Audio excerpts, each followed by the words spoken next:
Welcome to Quick Click, where customers can buy, share, and earn. Meet Sam. Sam owns an e-commerce business that sells athletic shoes and running gear. Sam wants to increase her sales without increasing marketing spend, so she decides to list her products on Quick Click. On Quick Click, her loyal customers can get paid for sharing her products with their friends. Sam uploads her products to the marketplace, just like she would on Amazon or Shopify. Meet Laura. Laura is in the market for a new pair of shoes and comes across Sam's brand on the Quick Click marketplace. Laura is able to purchase the shoes and check out like she would on any other e-commerce site. After purchasing, Laura receives a unique Quick Link that she can share with friends to begin earning quick cash. Her friend Jessica opens Laura's Quick Link on her phone and purchases a pair of shoes. Because Jessica purchases using Laura's Quick Link, Laura receives quick cash in her account. After purchasing, Jessica can now share her own Quick Link and begin earning quick cash as well. But Quick Click is more than just your typical referral or affiliate platform. Quick Click rewards customers for sales they directly and indirectly influence. So, for every sale Jessica's new Quick Link makes, Laura will earn additional quick cash as well, making the potential for earning exponential. Laura and Jessica can transfer their quick cash balance to their bank account at any time, or can even use quick cash to make additional purchases in the app. Meanwhile, Sam can just watch as the sales roll in. Best of all, she doesn't have to worry about costs, since she is only spending marketing dollars when actual purchases are made. Start buying, sharing, and earning today at quickclick.com.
And you're watching CTV on the Higher Learning Network. Put your hand right.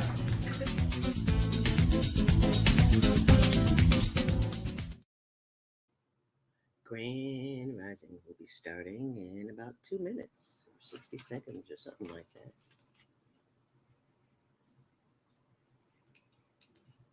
Yeah, calm that light down a little bit.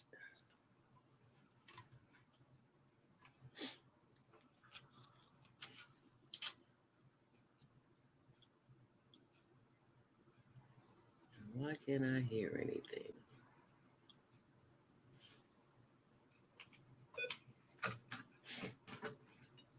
It's Monday Morning Madness.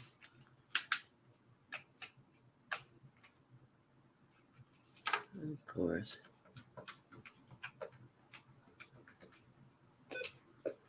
Your show will go live in 5 seconds. 4, 3, 2, Welcome to Blog Talk 1. Radio. Please hold and you'll be able to listen to the show. Blog Talk Radio.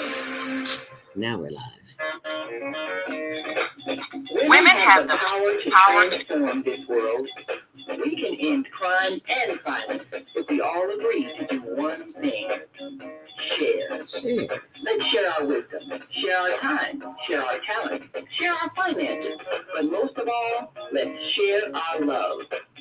This is the female solution.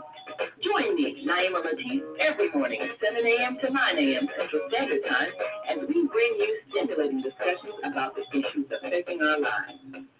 If you're listening online at www.blogtalkradio.com/the-female-solution, click the blue button that says follow and get our daily topics every morning directly to your email and your smartphone. Hi, I'm Naima Latif, executive producer of the Female Solution Radio Show. We invite you to call in 515-605-9325 and participate. The Female Solution Global Radio TV Show invites you to an invigorating conversation with our team of hosts Monday through Friday, 7 a.m. to 9 a.m. Central Time. Start your week with Monday Morning Mindfulness with ZeldaSpeaks. Tuesdays, Self-Care with Jody Susan. Wednesdays, Repairing Broken Families with Naima Latif and co-host Kareem Hamid. Thursdays, Soulful Solutions with Dr. Debbie Green. And Fridays, Health and Wellbeing with Beata. Saturdays, tune in 12 noon to 2 p.m. Central Time. First Saturday, Success Strategies with Jana.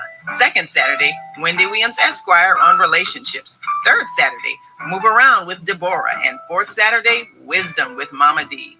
Join us Sundays, 7 p.m. to 9 p.m. Central Time for Soul Purpose Healing with Beata. Call in and comment 515-605-9325. Press 1 to speak to the host and be a part of the solution. Join us for thought-provoking, stimulating, mindful conversations on how to life with Monday Morning Mindfulness sessions on Blog Talk Radio. 7:30 to 9 a.m. With ideas, thoughts, comments, and suggestions. Also, if you'd like to be a guest on the show, visit ZeldaSpeaks.com and visit your info. We'd love to have you. Experience mindfulness moments with the mindfulness/stretching coach, ZeldaSpeaks. And thanks for sharing the mindfulness moments with us today. Stay on purpose, stay empowered. Stay tuned to the big session of mindfulness on higher learning with ZeldaSpeaks. Make it a mindful day. Thanks for listening.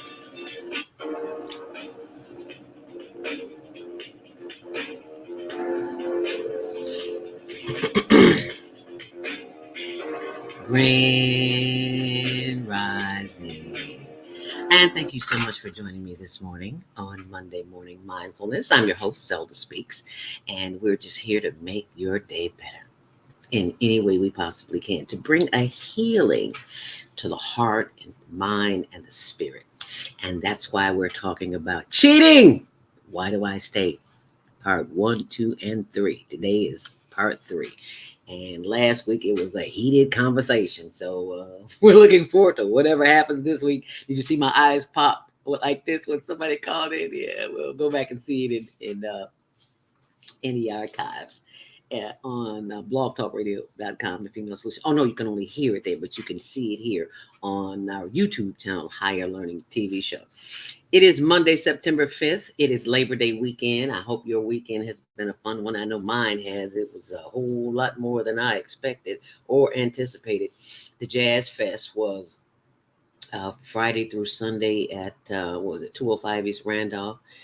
Oh, wow. All that's on my Facebook page, on my YouTube page, Higher Learning TV Show, and Facebook.com, ZeldaSpeaks, as well as HLN TV Show. So lots of footage there. Go and check it out. Happy Earth Day, birthday, born day to you're celebrating your natal day. And there are lots of, what is this, Virgo now? I think it is, yeah, it's Virgo. So happy birthday to you and yours if you're celebrating. And also let us keep in mind the sick and the shut in and those in need of prayer, because there's a whole lot of hurting and pain going on in the world that sometimes we just need to take a deep breath. Because in the news, we have more migrants coming from Texas. And I am not hating on those folks who came from Venezuela, Colombia, the Dominican Republic.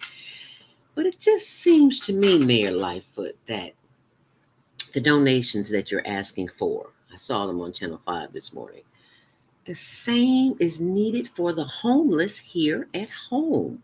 If you can find billions to send to Ukraine, billions to send to other countries. Why can't we use some of that money to help house the homeless here? That's all I'm asking. And I ask you to ask your mayor that and your elected politicians as well. Well, we all know why, don't we? I digress.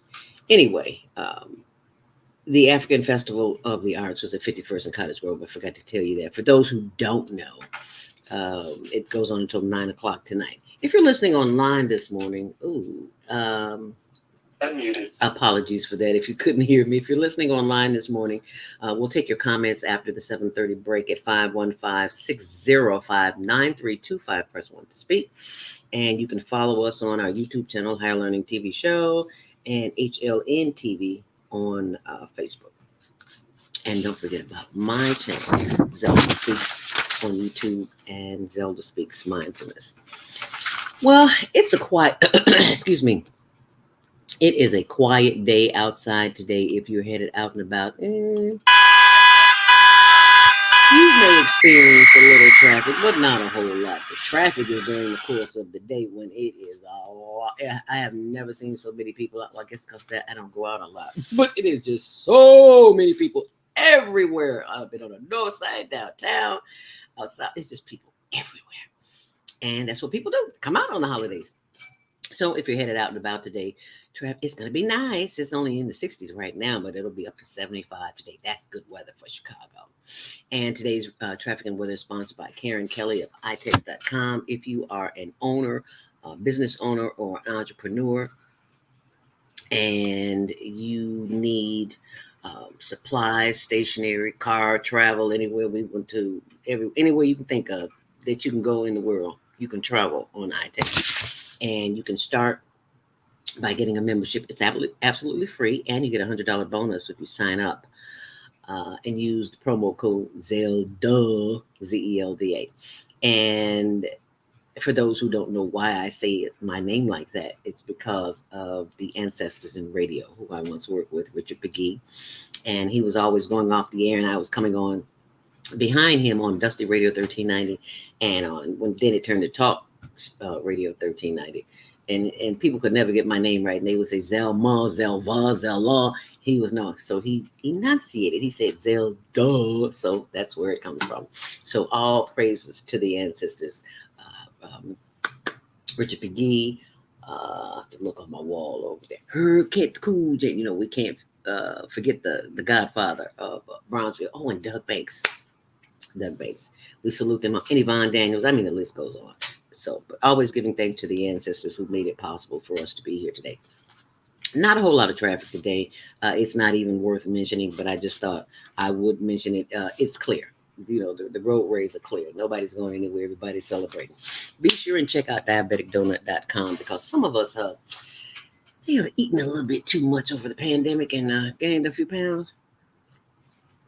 Not only that, you might be diabetic. And that's how I discovered I was diabetic. I had surgery, was being wheeled into surgery. Long story short, doctor looked at my wrist and, name, date of birth, and all that stuff. And you're a diabetic? Mm-hmm. Okay. Oh, wait. What do you mean, me? Diabetic? No, I've been pre-diabetic for 10 years, baby. You were diabetic. You weren't pre-diabetic. You were diabetic. Anyway, go to diabeticdonut.com. You'll see my story there. Not selling you anything. It's a free download. Share that with somebody, and gives you the recipe for the drink that I have every morning: apple, beet, cucumber, lemon, ginger, kale, and turmeric. But it works. Numbers went from 7.5 to 5.7. Okay, let's take a drink. Work. Okay, just thought I'd share that with you. Set your alarms for Tuesdays at 6, Wednesdays at 1 on Channel 19. I said that already. Sometimes, I repeat myself. That's what happens when you get a little older and you forget little things sometimes. But right now, I want to give you a Monday morning mindfulness meditation. And I'm looking for it. And what did I do with it? See, that's what happens when you don't clear your phone. And I have not cleared my phone. And I am so sorry, but I've got to find it, because I know you want your Monday morning inspiration. And Mike House is the young man who sent it to me. Unfortunately, he's way down here at the bottom. So what I will do, I sincerely apologize for this. It's usually at the top, but somebody texted me this morning and everything jumps to the bottom. So let me go in and pull it up. But in the meantime, you can get comfortable, sit up straight in your chair, or find something somewhere comfortable. Because as we prepare for Monday morning mindfulness meditation, you will need to be, ooh, that is not working. You will need to be, I can't find it. And I'll read it to you in a minute, but I gotta get your little ding ding. Apologies.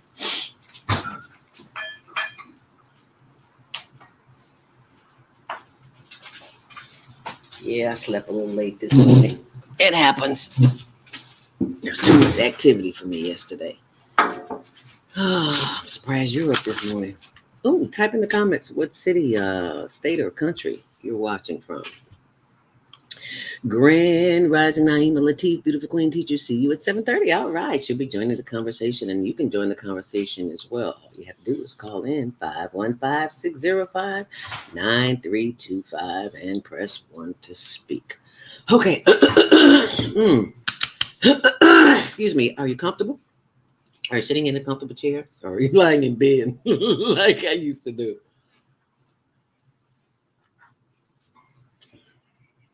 Don't make me turn this camera around on you. Don't. Yeah, that works every time, don't it? Mm-hmm. Yeah, I got you goofy. This is what I have to deal with every morning. My husband thinks he's a comedian. Always cracking jokes. Come over here and tell a joke so we can see you in your pajamas. All right, y'all. Okay, I'm sorry. It is time for Monday morning meditation. Monday morning mindfulness meditation. And I ask that you simply close your eyes. You should not be looking at me, but the inside of your eyelids. That's the only thing that you should see, okay? Excuse me. And begin the process of a little bit more. It's so nasty. Juice. Close your eyes and simply breathe in and breathe out. Breathe in through your nose and out through your mouth. Inhale deeply. Hold it. And exhale. So let us begin. Close your eyes. Focus your breathing. Focus your mind on your breathing. Giving thanks for the power of the breath. The breath is your first line of defense. It will keep you in times of chaos and confusion. As we breathe in, hold it, and we breathe out. We give thanks for the breath, for the heart, liver, lungs, spleen, spine, pancreas, all of those organs working all on their own without us having to do anything but simply what? Breathe in, hold it, and exhale. Zelda, this is not what I called for. This is not what I want to see on the show. I want to see cheating, part 3. Well, this is all part of it, my dear. Inhale deeply. And exhale. And now I just want you to stretch, because we have to stretch the mind and the body to become one, attuned with the higher power that is within. So I like to turn around in my high back chair and grab it and just twist that body. Yeah, the body appreciates it. Yes, it does. And it'll tell you. You know how? Because it'll keep moving. When you can't twist anymore, that's a good sign. So just twist. Give the body a little nudge. You know, it's like wringing the organs out on the inside, giving them a little squeeze, giving them a little love. Grab the back of that chair. Oh, yeah, that feels good. Twist that back. Yeah, you know, we get back problems from sitting all day. That's not good. 8 hours in the chair, I used to do it religiously. Some of y'all do it too. But you got to move. 88-year-old woman at the gym told me a body in motion stays in motion. And we want to stay in motion. So let's stay in motion by simply breathing in. Hold it. And exhale.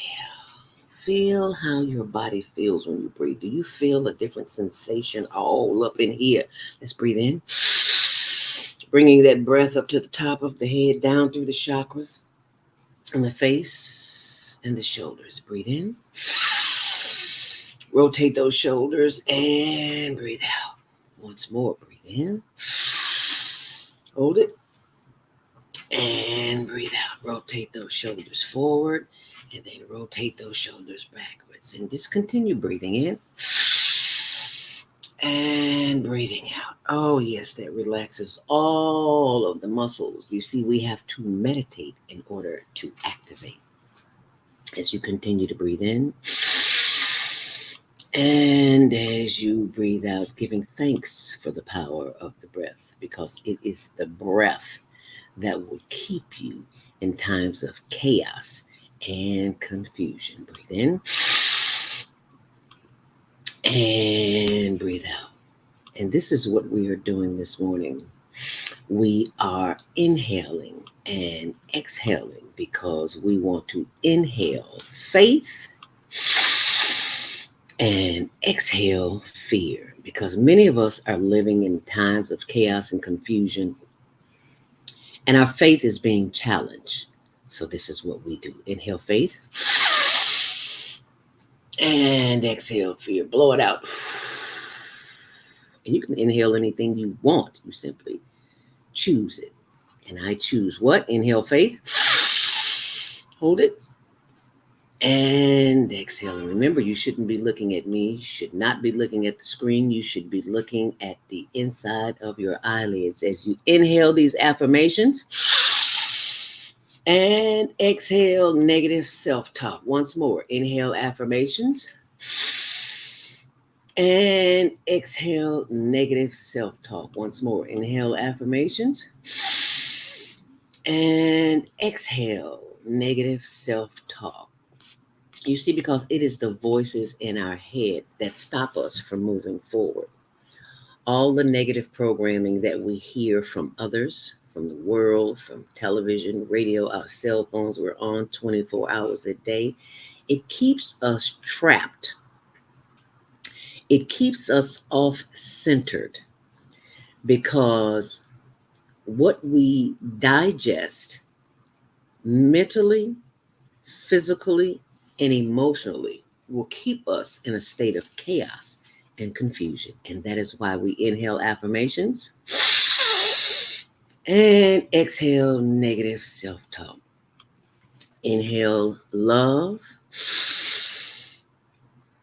and exhale anything the love less. How about that? You need love. We're always looking at the wrong place. We're looking on the outside of ourselves when we deserve to be looking on the inside. That's where the real love is. Need love. Inhale deeply. And exhale. It's all about self-love. See, this is self-love right here. Inhale love. And exhale self-love. Because that is the kind of love that is non-judgmental, and it is always with you. As we inhale deeply, inhale the genius within us and exhale doubt. Once more, inhale genius and exhale doubt. Once more, inhale genius, the genius that you are, that you were born. No one had to tell you, but I'm telling you now in case you've forgotten. Inhale genius and exhale doubt. Inhale all the affirmations of love and exhale doubt. Inhale deeply and exhale. And this is all we're doing. We are meditating to activate. We are meditating to activate the spirit that is within. Because it is the spirit that is within that will never, ever steer us wrong. We are always at the right place at the right time, doing the right thing. As we inhale And exhale. And just continue to breathe in and to breathe out, giving thanks for the power of the breath, because someone somewhere is unable to breathe on their own. They may have a trachea in their throat. They may have COPD. They may have a host of respiratory issues. But look at you, breathing all on your own with no help. How powerful is that? Give thanks for that breath, because it can be taken away from you at a moment's notice. And the powers that be, inhale deeply. And exhale. The powers that be don't want you to know this. They don't want you to keep quiet. They do not want you to be at peace, at one with self, because when you are at peace, they cannot shove down your throat whatever it is that they're pushing. What'd you say, Zelda? I'll say it again. Inhale deeply. And exhale. When you meditate, you activate the powers that are within you. They cannot continue to program. We're all programmed, and I recognize it. I am programmed as well as everyone else, but at least I am aware of it. I am conscious of it. That is why the spirit that is within me, that guides me and guards me and directs me, and the same for you every single day, said, Zelda, you must not only give breathing instructions, but you must help those who are in need of guidance and direction. And that's not to say that that's what you need, but there are others who need it. And that's why activating the power, the genius with the affirmations, that's why we do this. Because many have forgotten that they come from royalty, that they come from lineage of parents and grandparents and great-great-grandparents who sacrificed for us to be here, who took a little bit of nothing and made a whole lot of something. And I was reminded of that yesterday when I was filming, getting footage for the Higher Learning Network TV show. All of the entrepreneurs that were there with their new brands, with the lipstick, with the t-shirts. Oh Lord, these t-shirts I got. Oh, I'll show them to you later. Well, you know what? They're on the video, facebook.com. HLN TV show. All the videos are there. And of course, mine, ZeldaSpeaks. It is imperative that we remember. And I know the ancestors spoke to them, are still speaking to them, because they're moving forward in their lives fearlessly, because they have been activated in some shape, form, or fashion. And I will bet your bottom dollar that somewhere in the course of their lives, they had to get quiet in order to hear. That's why the noise levels are so high, so we can't hear.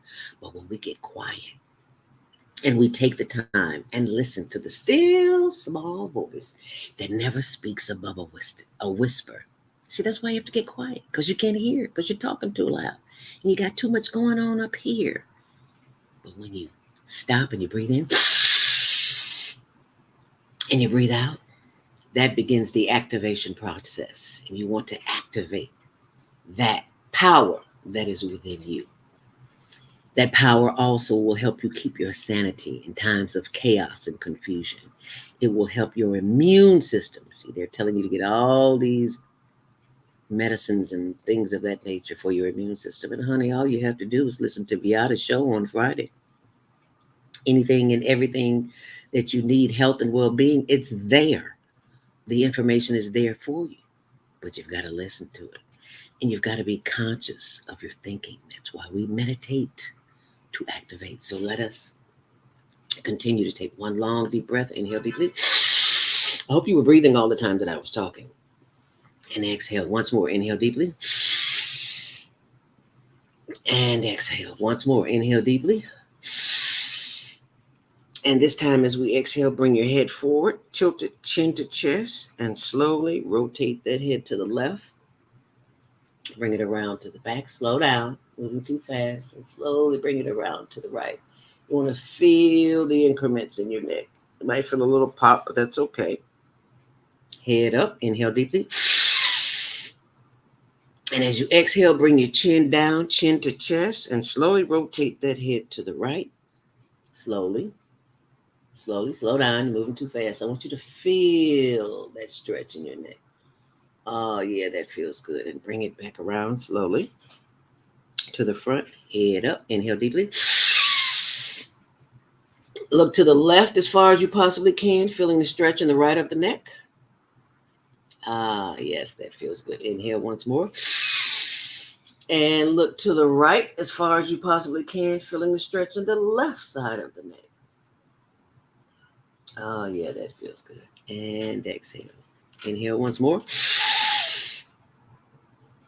And exhale. And that, ladies and gentlemen, is your Monday morning mindfulness meditation. I hope you will practice that at home. It doesn't take 5, 10, 15 minutes. It takes just a few minutes. But the point is that you practice it. Make it a habit of spending at least 5 minutes. You can start out with 1 minute. Work your way up. Because the more you meditate, the more quiet time that you will spend with yourself, you'll realize you just don't want to be around a whole lot of people all the time. Because everyone is not vibrating on the same level. Some are here at 432. Some are here at 222. What do you mean by that? Vibrating on a different level. Go to YouTube, type in the love frequency for healing. And there are lots of them. I like the one that's called Meditative Mind. As a matter of fact, I'll pull it up for you. Meditative Mind on YouTube, because not everyone is aware of metaphysics and how the metaphysical world is available to us. So I'm going to type in 432 MHZ, music to clear negative energy. That's what I'm going to type up for you. And I'm going to open this window so that you can see that. Why are you doing this, Zelda? Because it's very important that you know that. And to have this music playing on your cell phone or wherever you are, because what you listen to on a daily basis is what you become. That is the level of energy that you will be vibrating from. So can you see that? Oops, sorry about that. Here we go. So go to YouTube. You see this says 432 cleanse negative vibes, 528 hertz cell, and DNA healing. There's 10. This is one of the ones that I came. That's from Zen Life Reflex. This is one from Power Thoughts Meditation Club. Energy cleanse your home and your miracle vibration. You know, sometimes people come over your house and they got negative energy. They're cussing and swearing and just talking about folks. And it's like, I don't want to be around that. So when they leave, I'll burn some sage. They haven't been here lately. But that's what I would do. I'd burn some sage and just go around and throw love in the corners, in the corridors. Here's another one. Cleanses all the negative. This is my favorite. Meditative Mind. There's one here for Magical Force. I love this one too. And I'm just going to open it up and let you see it. Of course, they always want to show you some ads. Anyway, we're not going to do those ads this morning, but I just want to show you what that looks like. So you can go to any of them. You see, I've been looking at it. I'm on 3 hours here. And I'm not going to play it because I don't want YouTube saying I played their music, because they're good for that. But I love this one, the Magical Forest, where you manifest miracles and raise your vibration. And of course, they want to show a commercial, so we're not going to see that. And I'm not going to play the audio either, because I don't want them flagging me. So, but this is an example. Can you imagine looking at your computer and seeing that? Isn't that just, what's the word for it? Magical, I guess. It's so calming. And that's another thing. If you haven't been out in nature, today is a good day to do that. Because see these trees have roots. and they go as far down into the ground as high as they are in the sky. Did you know that? I did not know that. Why am I telling you this? What does that have to do with cheating? Because when you are in a place of indecision and you need the answer to a question that is boggling you, when you go and sit in nature, particularly trees, the answers will come. How do I know this?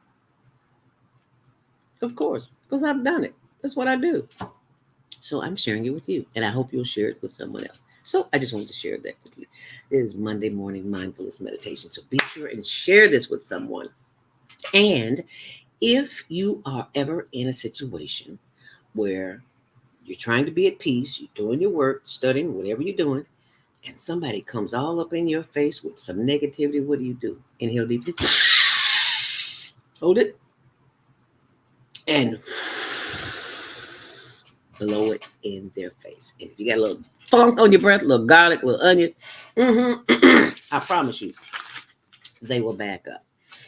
And last but not least, I just wanted to remind you that this is the way in which I share information with the public on how we as a people, as an organization, the Higher Learning Network, we meditate to activate. This is what we do to raise funds for the homeless because they are in need of tents right now. And they needed 10, but they also needed something immediately, and the donations were not coming in. So I had to ask for donations. And this is one of the ways that we do that. So if you go to our website, higherlearningnetwork.org, you will see all of these. And all of your donations are tax deductible. You can order any of these t-shirts. Oh, and by the way, go to my YouTube channel, ZeldaSpeaks, and you'll see why that the designers are so rich. Because I'm talking about when you're wearing these shirts, to take selfies. What? To take selfies? Watch the video. It's like 3-4 minutes long, and you'll understand why.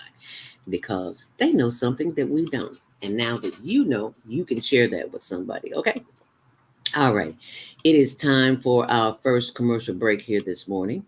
And I'm going to share with you information that could help you become the entrepreneur that you want. And that is simply by sharing, because we all shopaholics, we've been trained very well to shop.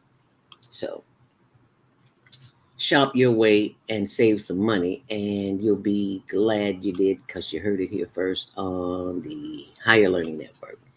So be sure and share this.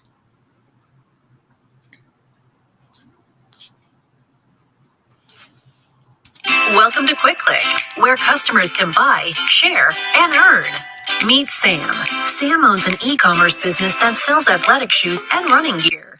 Sam wants to increase her sales without increasing marketing spend, so she decides to list her products on QuickClick. On QuickClick, her loyal customers can get paid for sharing her products with their friends. Sam uploads her products to the marketplace, just like she would on Amazon or Shopify. Meet Laura. Laura is in the market for a new pair of shoes and comes across Sam's brand on the QuickClick marketplace. Laura is able to purchase the shoes and check out like she would on any other e-commerce site. After purchasing, Laura receives a unique Quick Link that she can share with friends to begin earning Quick Cash. Her friend Jessica opens Laura's Quick Link on her phone and purchases the pair of shoes. Because Jessica purchases using Laura's Quick Link, Laura receives Quick Cash in her account. After purchasing, Jessica can now share her own Quick Link and begin earning Quick Cash as well. But QuickClick is more than just your typical referral or affiliate platform. QuickClick rewards customers for sales they directly and indirectly influence. So, for every sale Jessica's new Quick Link makes, Laura will earn additional Quick Cash as well, making the potential for earning exponential. Laura and Jessica can transfer their Quick Cash balance to their bank account at any time, or can even use Quick Cash to make additional purchases in the app. Meanwhile, Sam can just watch as the sales roll in. Best of all, she doesn't have to worry about costs, since she is only spending marketing dollars when actual purchases are made. Start buying, sharing, and earning today at quickclick.com. What if you could live to be 120 years old and remain active, healthy, alert, and vibrant? Our bodies are made up of cells that are constantly rejuvenating. So if we take proper care of ourselves, we can literally defy aging. Join us every Tuesday from 7 a.m. to 9 a.m. Central Standard Time to learn about self-care from Discount Essentials on the Female Solutions Blog Talk Radio Show. Learn how to help your body and your cells feel rejuvenated each day through proper nutrition, sleep, frequency medicine, and many unconventional methods of self-care. I'm Jody Susan. Join me and my amazing guests by calling in at 515-605-9325 and press 1 to speak. We'll help you achieve a greater Taxes are higher than ever. Taxes are higher than ever. Every day, thousands of our residents leave Chicago to shop in Indiana. Jobs are being lost and businesses are relocated. Let's find a way to lower our taxes to encourage residents to continue living and shopping in our city. Let's rebuild. Let's restore Chicago. Vote for me for mayor of the city of Chicago, and I will work hard to find solutions that matter. I'm Dr. Will Wilson, and I approve this message. Paid for by Will Our Wilson. kids are the future and should not be left behind. One person should not decide what is the best for our 77 communities. Politicians must work together for our kids' best interests. They deserve a safe education with resources that meet every student need. Let's rebuild and restore Chicago. Vote for me for mayor of Chicago. I'm Dr. Will Wilson, and I approve this message. Paid for by Willie Wilson for mayor. Crime in Chicago continues to increase. Communities and politicians must come together to make a change. No one person can solve these problems by themselves, but I believe together we can make progress. Let's provide job training, economic growth, and invest into our 77 communities. Let's rebuild and restore Chicago. Vote for me for mayor of Chicago. I'm Dr. Willie Wilson, and I approve this message. Paid for by Willie Wilson for mayor. And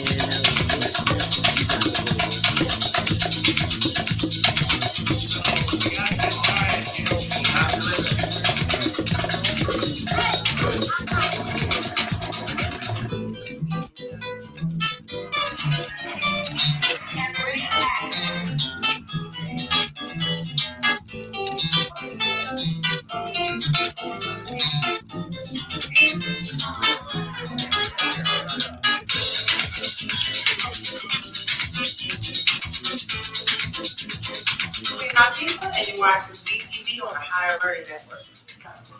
Yeah. And that's what we're doing this morning, trying to get our heads right. Because that's what we do here at the Female Solution. Thank you so much for joining us and hanging in there with us. We are being joined this morning by the executive producer, Naima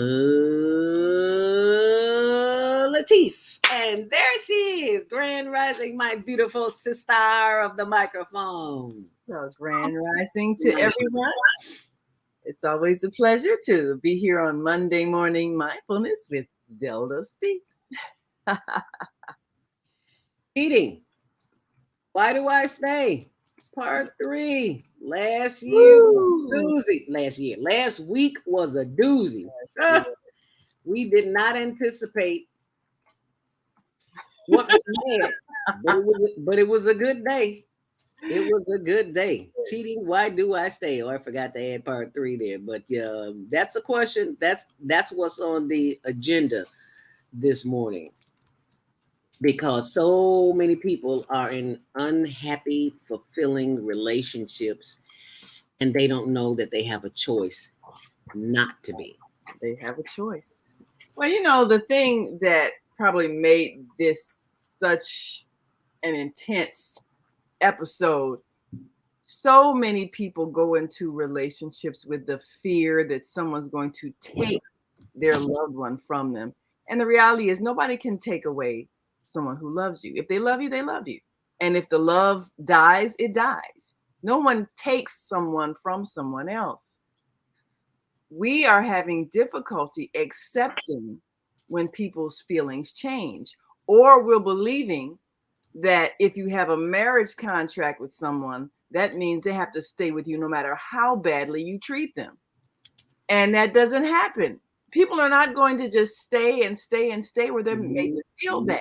So we stop trying to be nice. We stop trying to keep ourselves even physically appealing. We stop trying to be pleasant, and we feel like, well, I own you now because I have a marriage license, and therefore you can't leave. Well, you can, and they do. So, and it goes on both sides. Both male and female were both guilty of believing that we own someone when we marry them, and they have to. Because we've been taught that way, that you own someone, and you don't own anything but the breath that you breathe. That's all you own. We believe things outside of ourselves, and that is not the truth of who we are.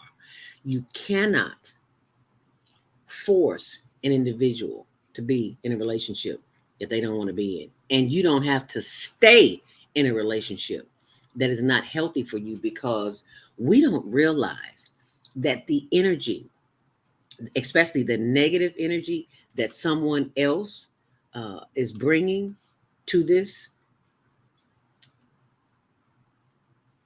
experience, it affects us mentally, physically, and emotionally. You wonder why you get a headache, your stomach's in a knot. You don't feel comfortable in your own skin. You don't feel safe. You don't feel like you want to feel. You want to feel happy and a lot, not necessarily happy, because happy is a state of being that you have to get to. But you want to feel rest assured in the relationship that everything's okay. And that's Naima. I'm back. Can you hear me now? I can hear you loud and clear. Go right ahead. Great. Yes. Sorry, y'all. Yeah, my computer wasn't plugged in as I thought in the power. So I'm going to get me some tea. Well, as you go, I will continue with the thought that we have to change what we understand about love. Love is from one's own free will. And anyone who loves us, their emotions belong to them. We don't own anyone's emotions. And there is nothing that anyone can do to make someone love you if that love has gone. What we can do, we can continue to enhance love by treating people fairly and kindly and with affection and consideration. When you do that, then love will not leave. Now, what we get worried about is if somebody's going to be attracted to someone else. And this is where we have the misconception that someone is taking someone from us. No one is taking anyone from anyone. Everybody has a right to be as attractive as they choose to be and as pleasant as they choose to be. They have that right to be their best self. Now, if you happen to have a mate that finds attraction to someone else, why does that upset you? If they, in fact, are also still attracted to you. So think about that for a minute. You're incorrectly believing that you should be the all there is to a person so that no one else is attracted to them or they're not attracted to anyone else. You're believing that you should own the rights to their emotions. That is impossible. You cannot own the rights to another person's emotions. You do, however, have the power to increase the love they have for you by being lovable, by being kind, by being encouraging, by being loving, trusting, affectionate. You can do all those things and the love will remain. But if you're unpleasant and they find someone who's pleasant, that they're attracted to, that person didn't take them from you. You threw them away because you were not loving. So that's the first thing. No one takes someone from you, but a person could love someone or be attracted to someone in addition to you. Now, think about that thought for a moment. How is that hurting you? If they feel that someone else they see or get to know is someone pleasant, whose company they enjoy, how is that hurting you? Think about that. The way we're going to heal these relationships isn't by trying to force somebody to not feel for someone else. That's not going to work because it hasn't been working. And there have been many, many, many ways that both sides have tried to make someone their property and make someone not feel for someone else. None of those ways work. And we talked about that before.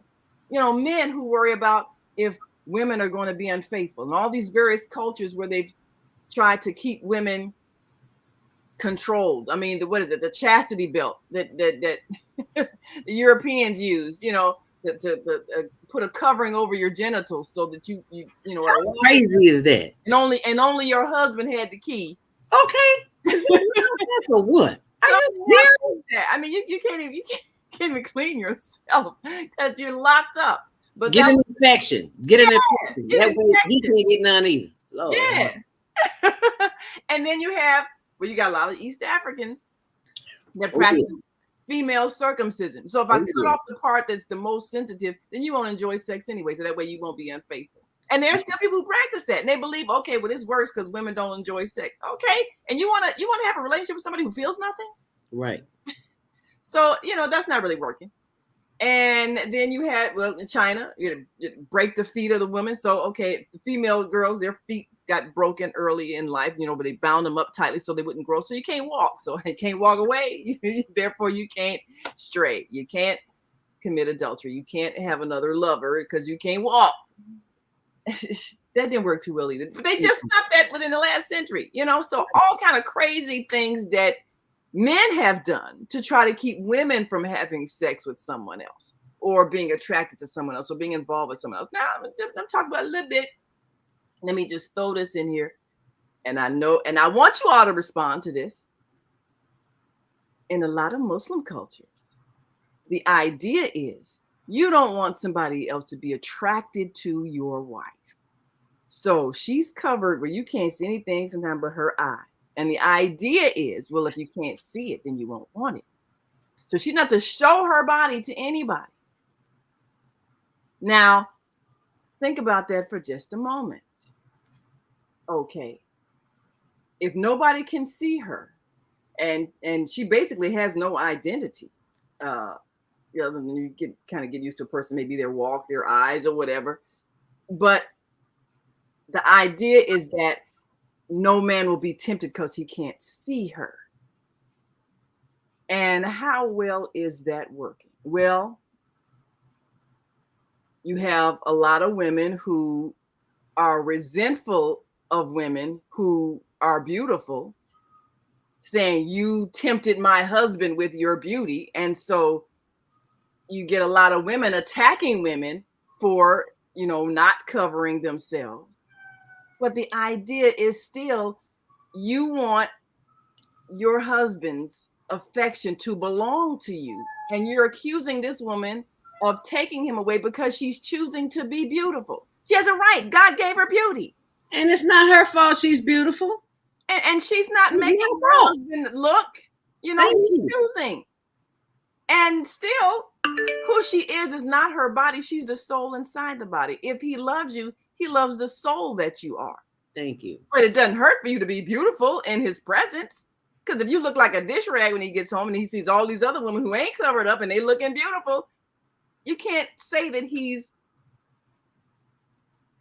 immoral, wrong, and an indecent person. He's a human being. And people are attracted to each other. So the idea, and then of course, making young women feel like they're indecent because they feel that urge to celebrate their beauty. So you can't be beautiful because other women who feel ugly are going to be jealous. So why do I have to suffer? Because of your insecurities. Right. So I'm Really? throwing that thought out there because I want us to evolve in our understanding that when it comes to affection between people, if it's love, it's from the heart, and it has to do with what the heart is receiving. So if you're being kind and loving to someone, you're going to attract people. But that doesn't mean they're bad because they're attracted to the beauty of your soul. Now, we get obsessed about whether or not somebody's going to be sexually intimate. And again, that is a decision between two people. And you can't control or own someone else's body, even if you're married. It's still a personal choice. And you can't make them belong to you. If they choose to share an experience with someone else, that is a personal choice. Their family can't decide they can't do it. A religious institution can't decide they do it. A government can't decide they can't do it. It's their body and their choice. And when you accept that reality, then rather than trying to make people belong to you, you will allow love to be what it is, which is a free will choice. So that having been said, there's a difference between a loving, intimate relationship between two people who have agreed that they have a bond that they are choosing to develop with each other, and simply using someone's body for your physical pleasure without any regard to their emotions or their feelings or their well-being. That's two totally different things. We sometimes don't know the difference because we don't teach the difference, because we're not teaching what love is. What do we say? That spiritual energy exchange. That's what it is. SEX. And we don't know that. We think it's about the good feeling. Yes. But it's a whole bonding process. So when you have that process and it's a true spiritual energy exchange, it's something that you choose to do exclusively because you want it to be special. You want it to grow. You want it to continue to bond you. You don't have to be forced. You don't have to be chained to someone. You don't have to be restricted in where you can go and what you can do and who you can talk to, because you're doing it out of your free will. What is that saying? If you love something, set it free. If it comes back to you, it's yours. If it doesn't, it never was. It never was. So you can't make someone be your exclusive partner. They choose to be your exclusive partner. If they change their mind and don't want to be exclusive with you anymore, they have that free will to do so. And even if you have a marriage license, you can't control their heart. No, you cannot. And women have got to stop blaming other women. Yes. I'm going to beat her down because she looked at my man. I am going to do such and such. Your man has a mind of his own. He looks, men are visual. That's just a fact. Us, we are too, but not so much. But why, and this is a question for the women, why do you attack the woman that your man is with when the man is the one that you are living with? He's the one who made the choice. And this is the thing. Correct. And this is why I say that about the whole practice of, okay, well, if you don't look attractive, then you wouldn't have attracted him. So it's your fault because you looked good and he looked at you and you took him away and you're an awful person. We have to change that thought, because people have a right to be beautiful and they have a right to show their beauty. They have a right to enjoy their beauty. They have a right to be beautiful. It's a gift from God. They have a right to enjoy how they feel about how they look. And if you understood beauty, you would understand that everybody has beauty, and you would enjoy your own beauty, and you would appreciate your own beauty, and you wouldn't be jealous of somebody else's, because you would see the beauty in all things, because all things have it, because all are creations of God. So why are we blaming other women if a man that we think is ours is attracted to another woman, as if she did something wrong for radiating the beauty in her soul, the beauty on her face, the beauty of her body, whatever it is that attracted him. Why are we angry at her for being herself? Right. That's like saying you're mad at God. Yeah, it's like, there you go. I'm mad at God for making you something that attracts a man that I want. That ain't right. Right. That ain't right. Right. So that's gonna be a hard pill for a lot of women to swallow. Realizing we wrong, baby. We ain't gonna be attacking no woman because she attracted what you say is your man, because you don't own a person. You cannot own a person. They are here for a journey, for a time, and they leave. They go back to their creator. We all do. So you don't own anybody. Nobody owns anybody.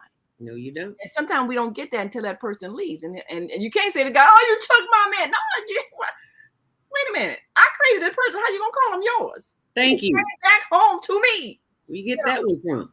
Yeah, where you get that from?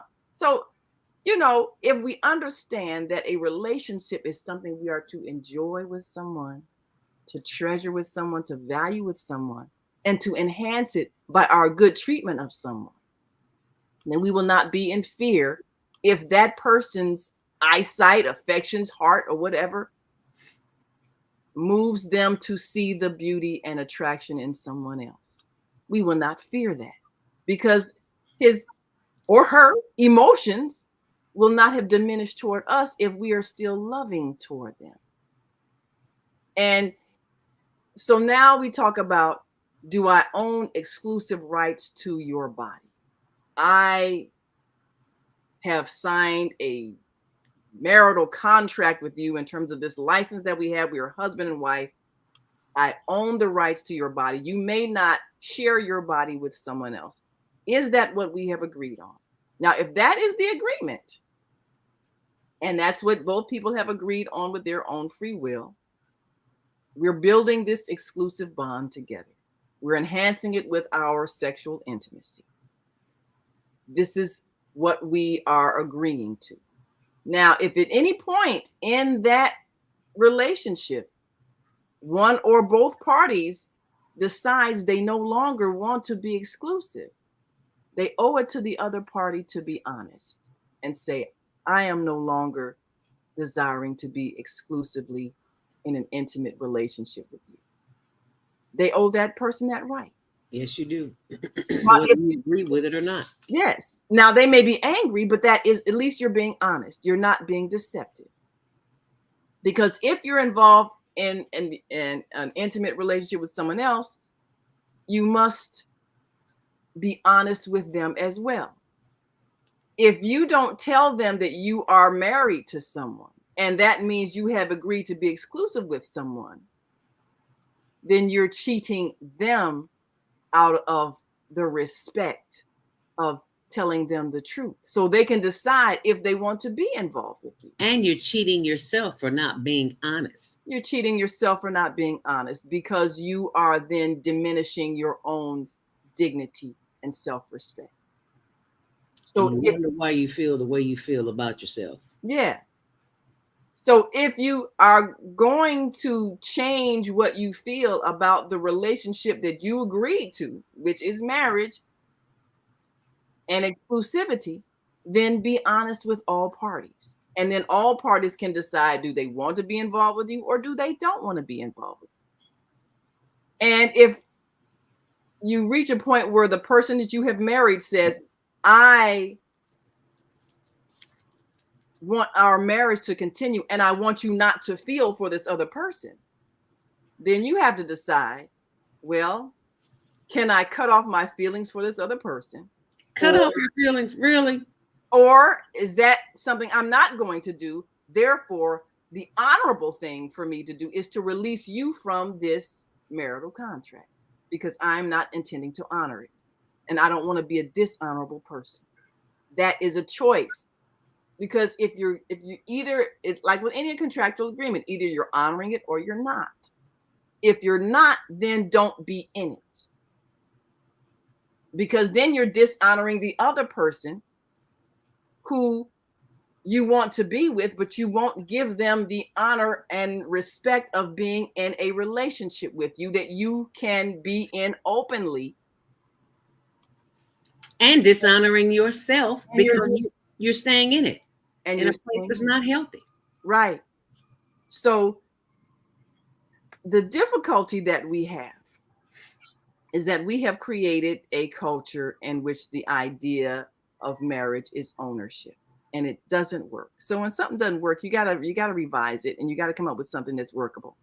So now last Wednesday, we brought up what we talked about before, the marriage contract that we had devised, which spells out what the agreement is between two people.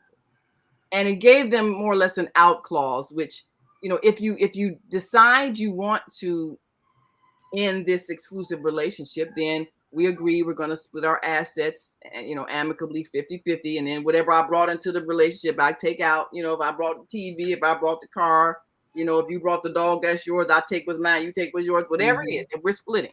And we can do this without going to court and paying lawyers. We're going to agree to do this amicably and agree to co-parent our children if they're still minors. We're going to agree to this ahead of time so we don't have to get the courts in our business.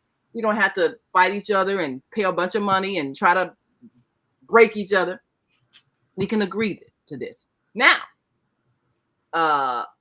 there's a clause in the contract, and we got to the end of the show, and people are like, okay, we need to talk about this next time. So we're going to continue this coming Wednesday.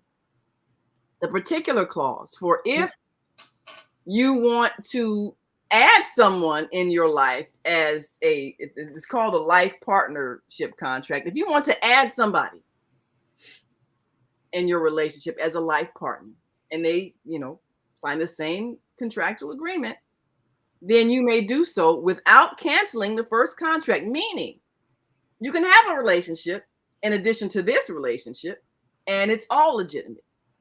And you agree to allow either party to do that.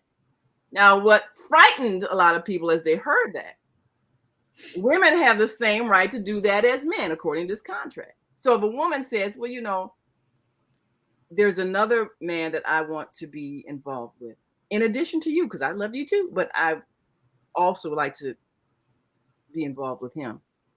You're agreeing to that.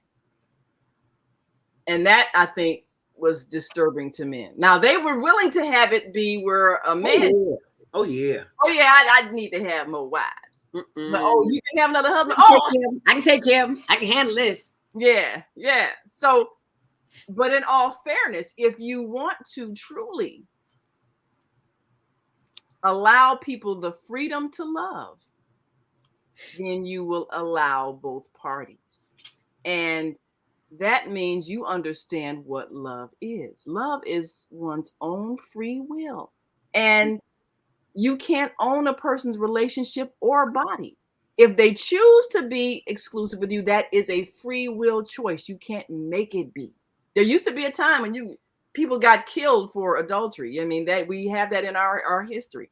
The woman being stoned and beheaded, been whipped at the stake. Yeah, that's over with. That's over with. That's over. So that's a long way, baby. We come a long way. Right now, we gotta take a commercial break. It is 8:03. If you're online, you want to call in 515-605-9325. Press 1 to speak. We're going to take a quick break. We'll be right back. Forward this video to someone. Yes. Family, health, job, relationship. Are you in pain? Do you feel stuck? If you answer yes to any of these questions, help is available. Don't worry, you're not alone. It's part of the human process. You only feel this way because you haven't mastered the voices in your head. No hype, just down to earth, solid, workable tools and techniques that you can practice daily. It's really food for the soul. Whether you want to learn how not to worry about anything, reverse type 2 diabetes, publish a book, promote your product or service, or just make extra money. Take advantage of the deal of today. Go to ZeldaSpeaks.com or call 212-409-6619. Mention promo code The Female Solution and get free shipping. That's ZeldaSpeaks.com or 312-409-6619. Stop work today. Visit ZeldaSpeaks.com. We have an opportunity to transform the whole 60 years. 60 years from now, the earth will be populated by a new generation of adults, many of whom are yet unborn.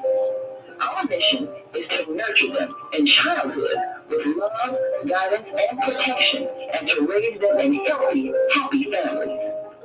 If we impart values of compassion, generosity, and respect for fellow human beings in the next generation of children, they will create a world where people can live together in peace. This is our goal. Be a part of the transformation. Get your copy of the book, The Female Solution.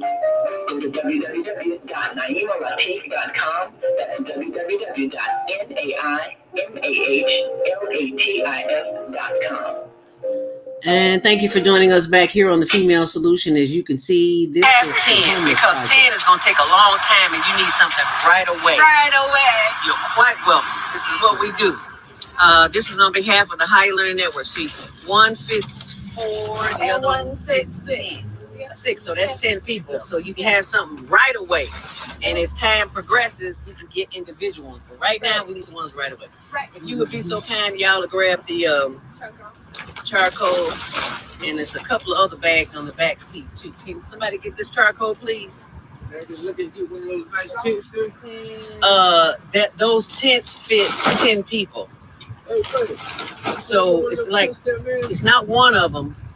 People are gonna have to share some space until we can get enough for individual. We ain't gonna put nothing up. Y'all can put it up.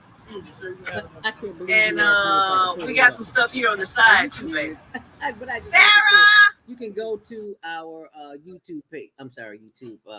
Our Instagram page, hln.homeless.project, because we're always in need of tents. The list is endless. Tents, butane, blankets, socks, water, rain gear, you name it, they need it. Why do we do this? Because it is the human thing to do. And I asked Mayor Lightfoot, why is it that these refugees can come here from the Dominican Republic, Venezuela, and Colombia, and they find housing for them immediately, they find schools for them immediately, and they give them benefits immediately. So why can't we do this for our homeless? Mayor Lightfoot, would you please address that? I would love to hear that. Why? You're on channel 257 and 9 talking about the immigrants that are coming here from Texas. Well, we have plenty of people here who are homeless and in need of things. So please share this video. And if you can make a deduction, all the donations are tax deductible at higherlearningnetwork.org. And please continue to share and subscribe to the video while you're there. And last but not least, I've got to get in the Global Virtual Teen Talent Contest, which is every last Saturday of the month, where we have a contest from children all over the world who are competing for cash prizes and scholarships. And why do we do that? Because it is the human thing to do. And I invite you to encourage youth you may know who are between the ages of 13 and 19, sing, dance, act, rap, all that good stuff. It's on my blog, ZeldaSpeaks.wordpress.com. And you can see the contestants, and you can see how your dollars will benefit. And the information we're on Zelle and what's the other one? PayPal and all the other apps. Anyway, it's there. So just had to share that with you. So help us help the homeless, help us help the teens, and we appreciate those donations because they are tax deductible. So be sure and share that. And the next contest is September 24th. Okay. And now back to the show with Naima Latif on Monday Morning Mindfulness. Why do I stay? Cheating, part 3. Before we went to the commercial break, we had some calls here. And we're going to take some calls. Area code 111-1111. You are live on the air, Grand Rising. What's your name? Where you calling from? Grand Rising to all on Monday. It's supposed to be a holiday, but it's a wonderful day. Who is this? This is Obadiah. Hi, Obadiah. Wonderful. Hey, you always talk about the awesome stuff, but just two things happen traditionally at the big super thing, because he talks about women being flaking women's feet and babies so that they can't move around. I think that's bad. Society's traditions all screwed up. The reality is this: women make the choice. This idea that men go around and grab you by the head, you my woman, that does not work. Women have the internal order and men have the outer exterior. Women put the internal in themselves, so they make the decision. So when a guy's just going to be nice to all the women, treat them all nice, be friendly to them, don't treat you one way or the other if you're not interested in you sexually. That is so slow. He said slow. I really don't get it. Because if we're trying to reach a higher consciousness, right there, so what does a higher consciousness got to do with laying on your back? The higher consciousness is your spirit and your mind. We can get these weak people that aren't built up as individuals. They never go inside themselves to find out who they really are. Find out what your purpose is in life. So when you meet somebody, you often go down the road sharing something. But what we got is a society full of haters, it's competition and media. Tells everybody this is what beauty is, that's what cute is, that's what whatever happens is just common sense. None of that stuff matters. There's beauty in people, all of us have flaws. How about that? So the day that we stop and be still, look for the best of people, try to find a way to enhance each other. That's the only way society's going to move forward. This men running women and women running men. Hey, in a basic relationship, when you meet somebody, they're going to make you a better person. Once you're a better person, you're not only a better person for yourself, you're more desirable to everybody. So how is somebody jealous because all of a sudden you're getting all this attention? If it was me, I'd be glad. Wow, you must be really doing a good job over there. Individual mentality, y'all.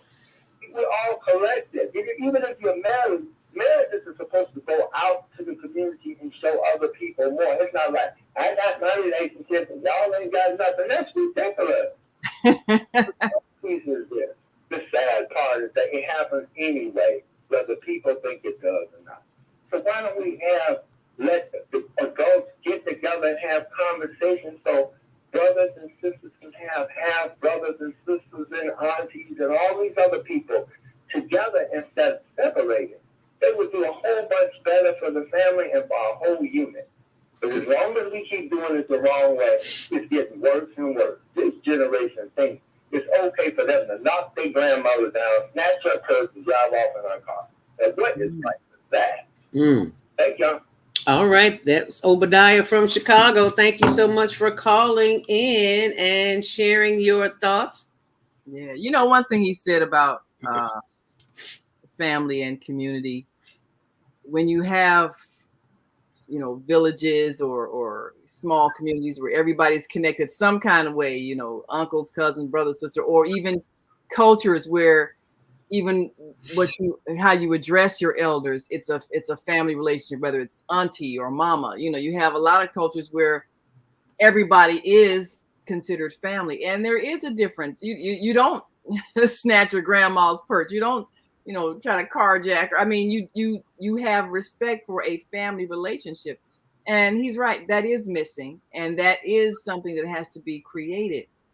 But now, one thing he said about women choose, that's not always the case in some cultures where women are put into arranged marriages because the family decides, okay, we want you to marry this guy because he's got money.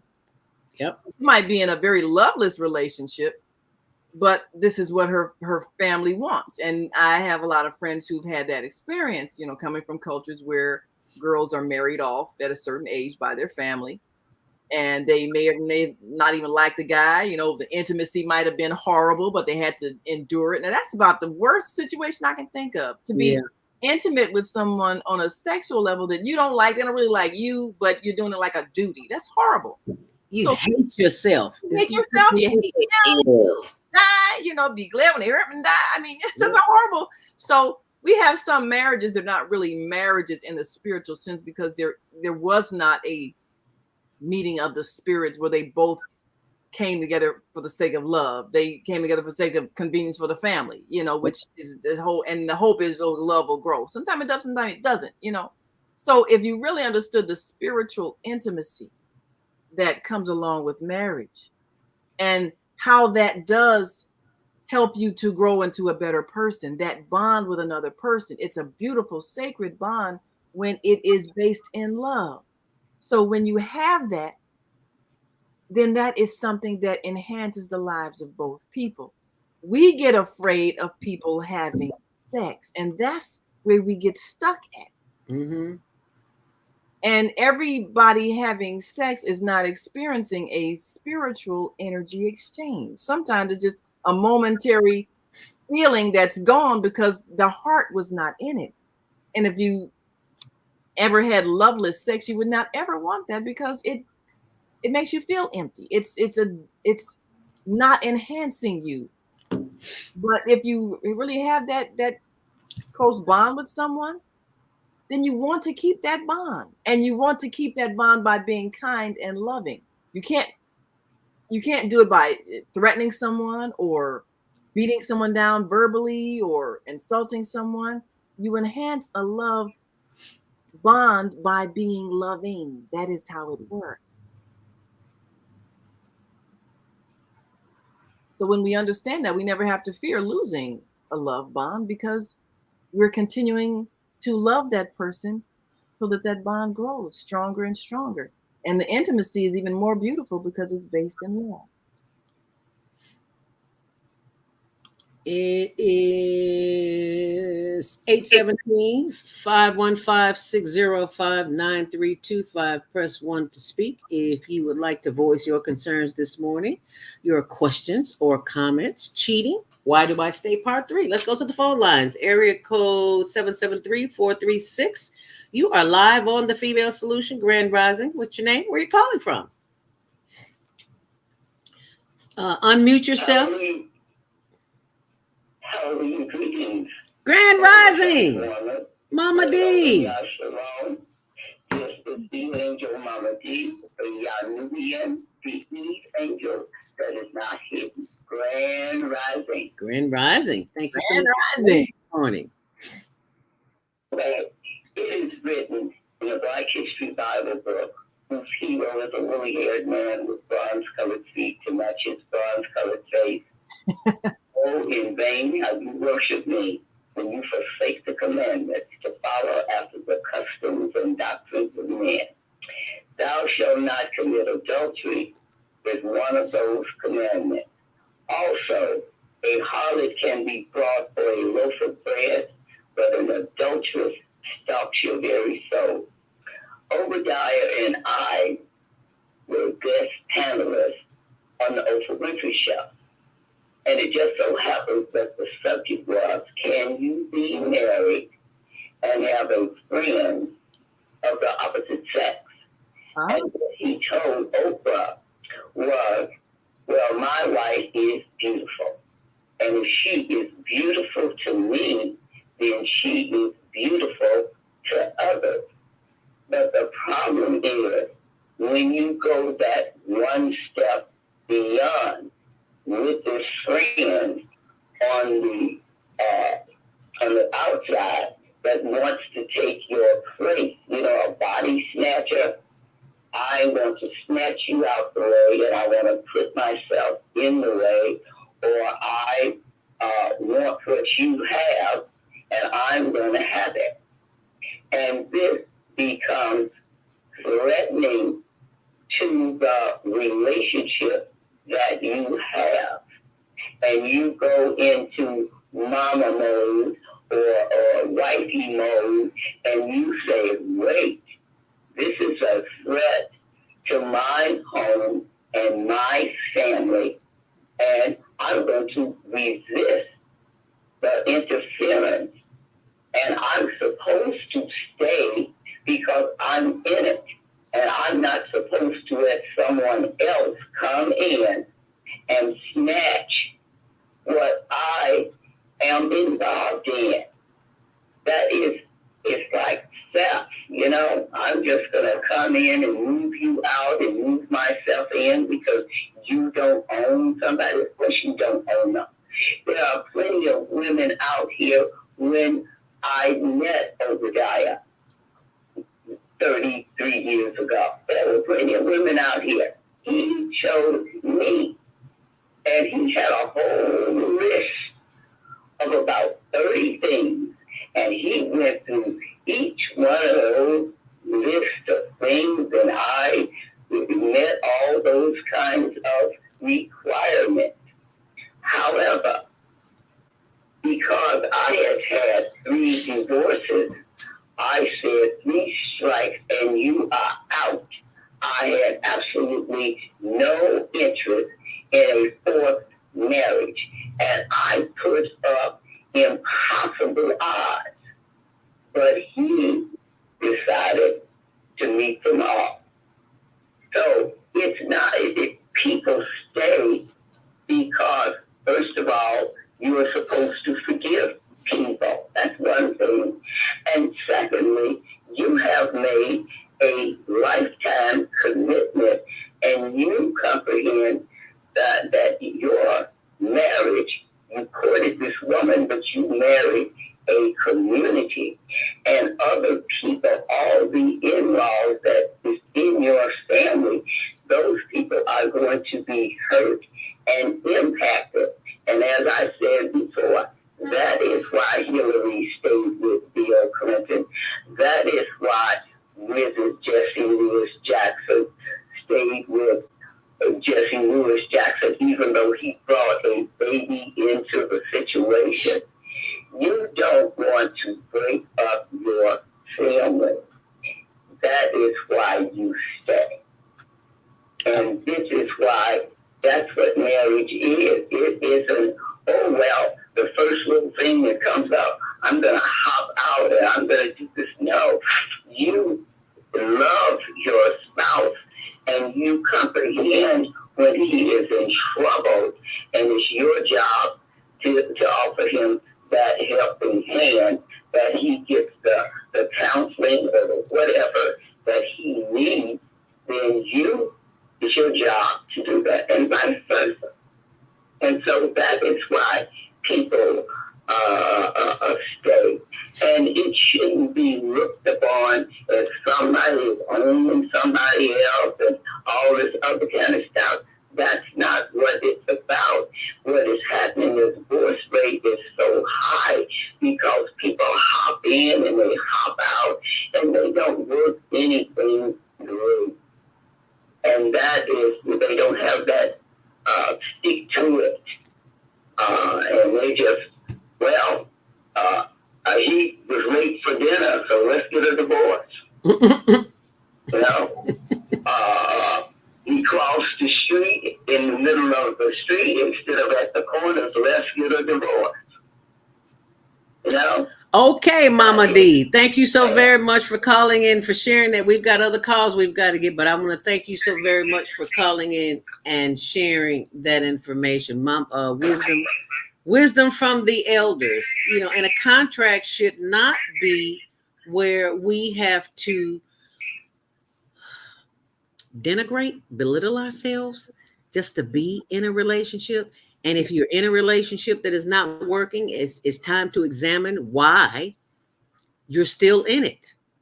Yeah. And why you're not willing to let it go. So what is it in you that is stopping you from releasing it? Let's go take some more calls. 779-801. You are live on the Female Solution. Grand Rising. What's your name? Where you're calling from? And for those who are watching online, if you have questions or comments, you can type them in on Facebook, facebook.com, HLN TV show, or ZeldaSpeaks, or our YouTube channel, Higher Learning TV show. 779-801. Your mic is open. And God, giving honor to God, and greetings to all of you. Maika! Grand Rising, my sister. Yeah.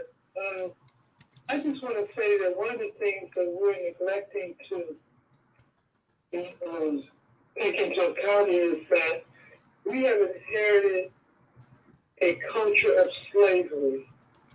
Not been healed and that has not been corrected. And one of the aspects of that culture is the result of the breeding practices of slavery, which created immense lust in people. What was that? But lust, there's part of that culture of slavery is a culture of lust, where boundaries were just totally wiped out as it relates to who you have sex with and who you don't have sex with. It was just whoever I want to have sex with, that's who I have sex with. My mother, my sister, my brother, it didn't matter. There were no boundaries in slavery. And those aspects still exist in people today.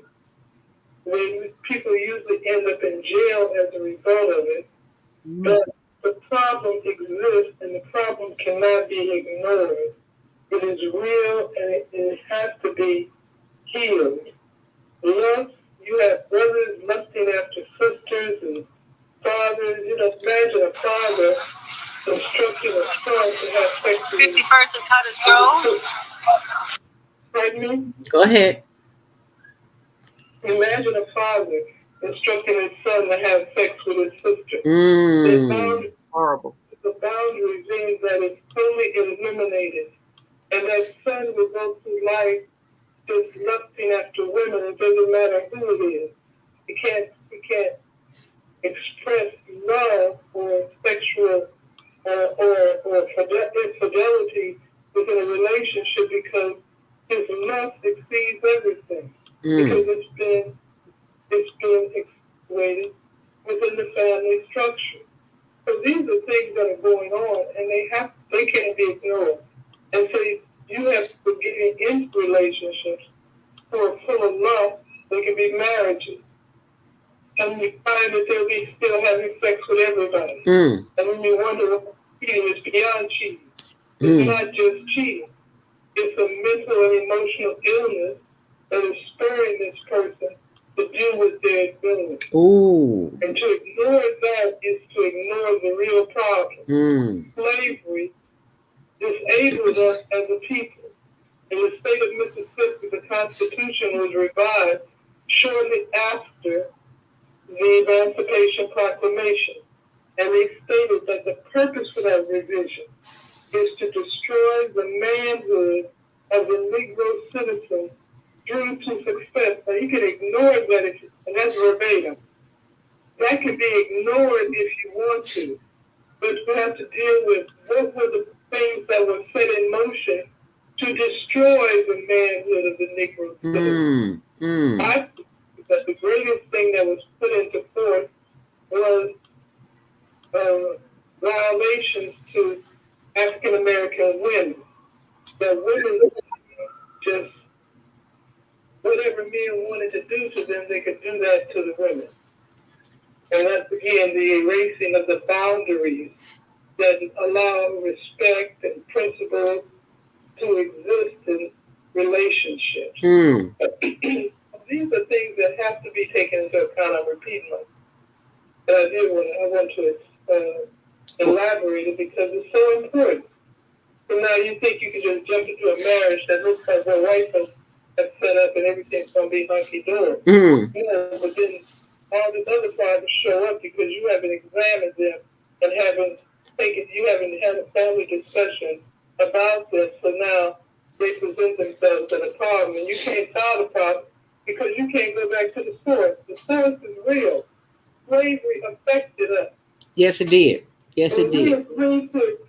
You know, just because we started mimicking some of the white folks' issues and institutions, that doesn't mean that those problems have gone away.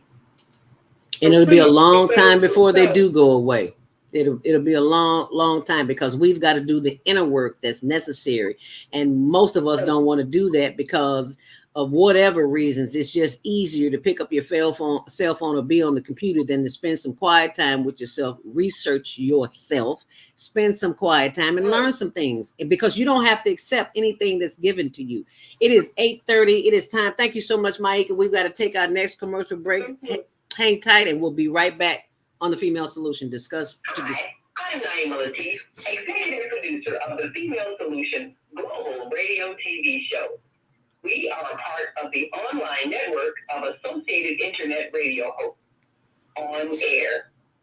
On Air empowers you with transformative news and interactive radio TV shows. This is such a wonderful time to be alive and to see our human family coming together as one community as a result of that powerful tool, the internet. We can now talk directly to each other all over the world. There's no need for conflict or misunderstanding. There's no need for violence to solve our differences. We can talk to each other face to face until we reach an agreement.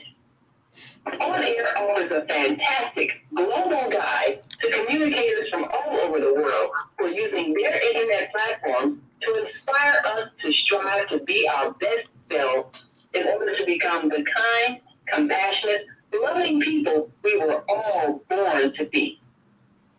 Once we do that, we'll see planet Earth transformed into a place of peace. Subscribe to the recommended YouTube channel, Facebook pages, and podcasts created by these Voices of Enlightenment. On Air provides daily news briefs and a weekly magazine to keep you abreast of events and opportunities.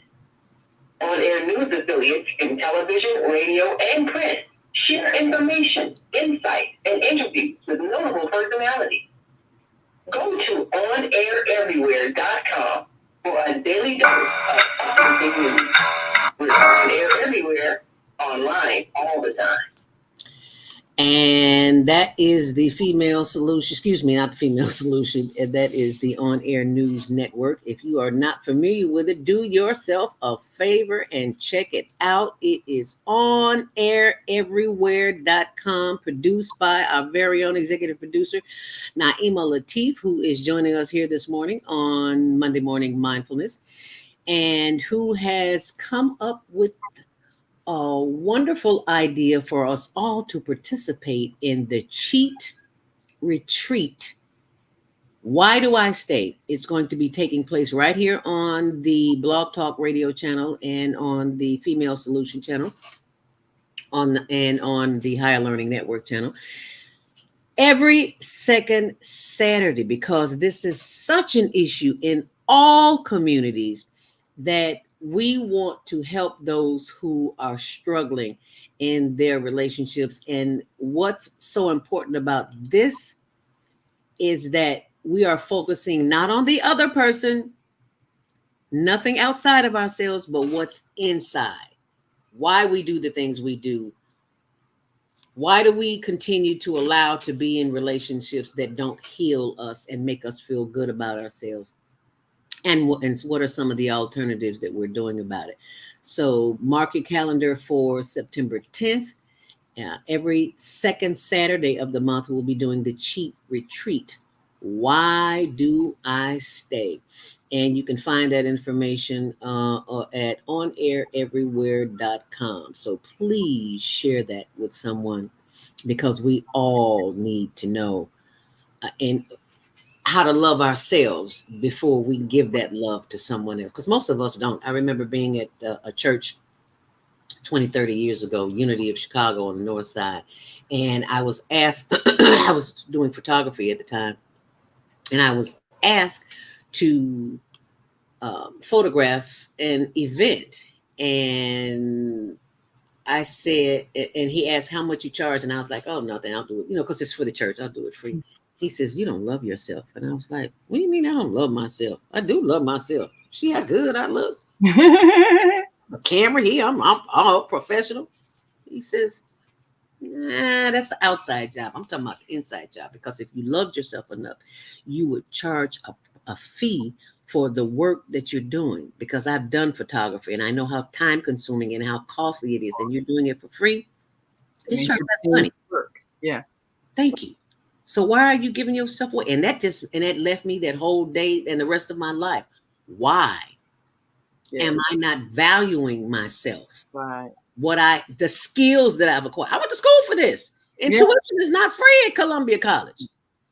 Yeah. So I had to ask myself those questions. And those are some of the kind of questions you're going to have to ask yourself, because this is an ongoing, as long as Maika said, as long as you are on planet Earth, you have to ask yourself the question, what is it that I need to do to please me? And it's not always not about somebody else, especially if you're in a marriage, because marriage will take you to a place that you don't want to be, keep you there longer than you want to be there, if you don't have the tools necessary to navigate that relationship, because there, it comes in waves. Naima, you were married for what, 20 years? 20 years. And I'm so grateful for that experience, because during that process, I grew as a person. And of course, my husband grew. And this was actually a third marriage for him. It was my first, my first and only so far. Mm-hmm. If I live long enough, there'll probably be a second, maybe even a third, because I plan on living a long time. Mm-hmm. If it's in the cards for me to do so. But what I learned, and I want to address some things that Mama D and Maika said, because both of them shared some thoughts that I think we need to take a look at. Mm-hmm.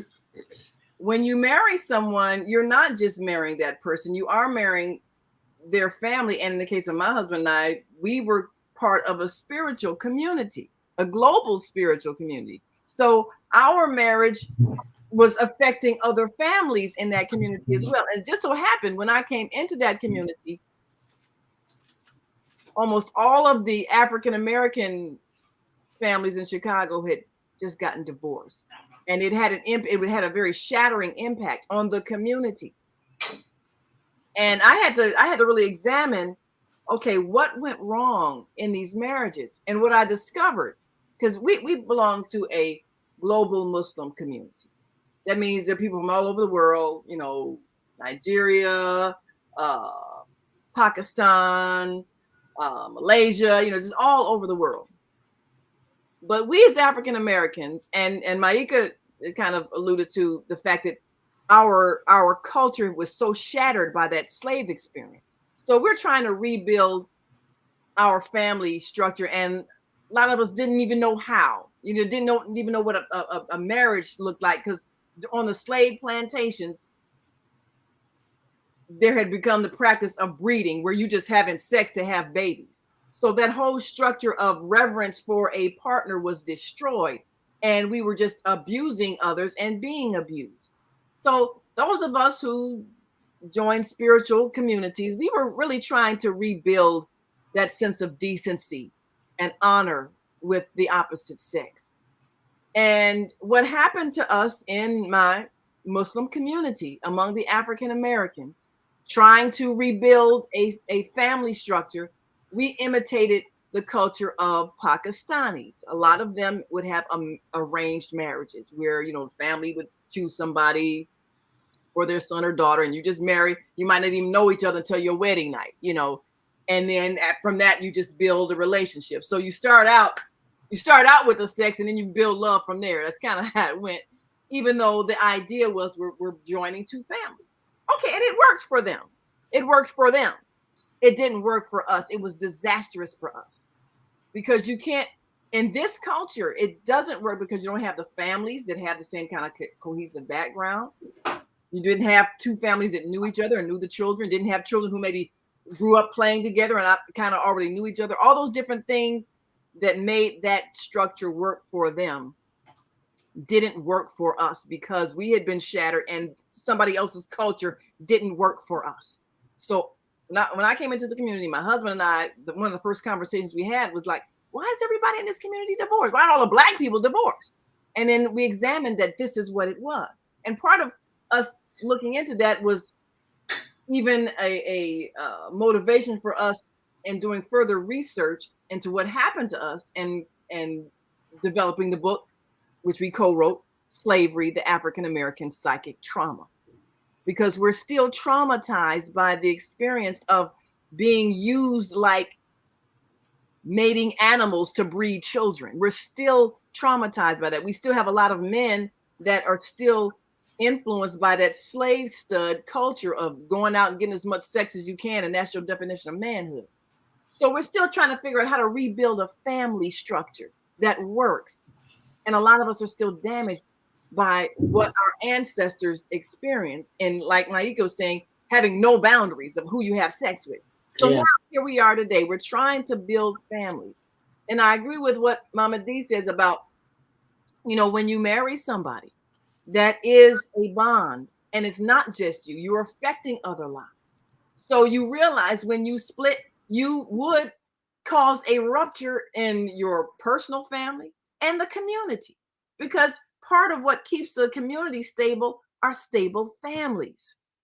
So you realize that if you make a commitment to someone, you're committing to the community. That's why marriages are public events, because this couple is saying, we're creating a foundation upon which the community can continue to build. That's what we're doing. And every broken family breaks up the community a little more, which is why we have 14-year-old carjackers out there, because broken families, no structure, no elders, no respect, fear that they're not going to be taken care of because, parents gone, they're raising themselves. So we see the effects of broken families. The biggest challenge that we have is figuring out what makes a good marriage and why should I stay. Now, if there is love between the people and honor between the people and respect between the people, then you stay. What I had observed and what I saw was breaking up a lot of families was men, sometimes women too, because actually it was both partners stepping outside of the relationship and becoming emotionally and often intimately involved with someone else. So now you look at that and you say, is that a reason to end a marriage? And I was seeing a lot of children who were shattered because their parents had gotten a divorce. And usually, when you divorce, there's a difference in your economic situation because you're dividing up everything, and each person has less than what they had when they came together. So I thought there has to be a way for us to not break up our families. And punishing people for their feelings is insanity, because your feelings are what they are. If you are not causing pain to someone, there is no reason for them to end a marriage. Now, the question is, if I love someone and they love me and they also love someone else, are they causing me pain? And the answer is, love doesn't hurt. So why would I be in pain if someone loves someone else, if they also still love me? That's the big question that we've got to answer, because our belief about love is incorrect. We're still thinking that love is exclusive when love is expansive. Say that again. Love is exclusive, or is it, Naima? Expansive. Expansive. Now, one of the things in the religion of Islam, there was a major war which wiped out a lot of the young men, left a whole bunch of young widows. So the revelation from the Most High, from God, from the Creator, came to the one to whom the revelation that became the Holy Quran was revealed, the Holy Prophet Muhammad. May peace and blessings of God be upon him. The revelation was given to men in order to deal with the disruption of the community life and so many women struggling alone, was that men should add to their families by marrying these women and taking care of the orphan children. Then first command was take care of the orphans, and then marry the women to help you take care of the orphans. So the whole focus was the children, because you can't have children out here raising themselves because their parents have been killed in war. So take care of the children, marry women that can help you take care of the children, up to 4, but no more than 4, because it's figured, time-wise, you're not going to really be able to be fair with 4 in terms of what you can do as a man equally. So that was the command given. And the command was to treat them equally, even if in your heart you might not feel equal. But hey, if you buy a new dress for one, buy a new dress for another. I mean, just make sure nobody feels slighted, so there's no jealousy created by unequal treatment. That was the instruction given. It was for the purpose of rebuilding community. And you always look at what is the purpose. Just like Mama D said, marriage is for the purpose of building community. You're building a family, it's connected to a community. So this is for the same purpose, not for, a man can't control his sex drive and he needs more sex than one. That was not it. That was never the reason. The reason was to take care of the children, to create a stable community so that all the children would be raised in families where there was both the husband and wife assisting in raising them. That was what that was for. And, there were African cultures where men had multiple wives, but it wasn't a command to create, equality among them. So it was a lot of rivalry, a lot of jealousy, a lot of infighting, because there was no fairness. There was no system of fair and just and equal treatment. So there was anger and bitterness and rivalry, which means your children are not being raised in a household where there is harmony. You're being raised in a household where there's a lot of conflict. So by this decree being something that was spiritually based for the purpose of the collective good, the intention was that nobody be hurt, nobody feel slighted, nobody feel neglected. Everybody realized the importance of their contribution to the community. Now that is spiritually correct. If we understand oneness, that means everybody's feelings matter. Everybody's needs matter. And this is to correct an error that we made in going to war with each other and killing up all of it. So it's to correct something that we did wrong, which was killing each other. So if you understand the spirit of that, then you can understand it's what we do is greater than ourselves. The purpose of what we do is greater than ourselves. And to love means to love the whole, what is good for the whole, because all need love. That is what the foundation of that is. It's challenging for people in these times to understand that if they have not been raised in a society that is loving. This is a very cruel and brutal society. So to understand the idea that we must have a structure that children can be raised and feel safe and secure and cared for, and every adult can be seen as that mama, that baba, that auntie, that uncle, instead of some stranger we can go knock in the head and snatch their purse. We have to rebuild something that doesn't exist. And right now, that kind of family unity, it doesn't exist until we rebuild it. And we can, but we can only do it with love. So now what was a controversy in the life partnership contract that we talked about last week? I said that this is a partnership contract that is not exclusive, meaning you give your partner the right to add someone to the family in terms of a partner. Men had no problem with that when it was women agreeing to that, because especially because of course my co-host is a Muslim, so of course the Muslim men, they know that's been part of the culture. But then when I said both genders have that right, whoa, no, there are problems with that. Whoa, no, I'm not allowing my wife to do. No, we ain't having that. Oh, there's a tribe in Africa, in Ethiopia, that doesn't even allow men in the area. Did you know that? Oh, yeah.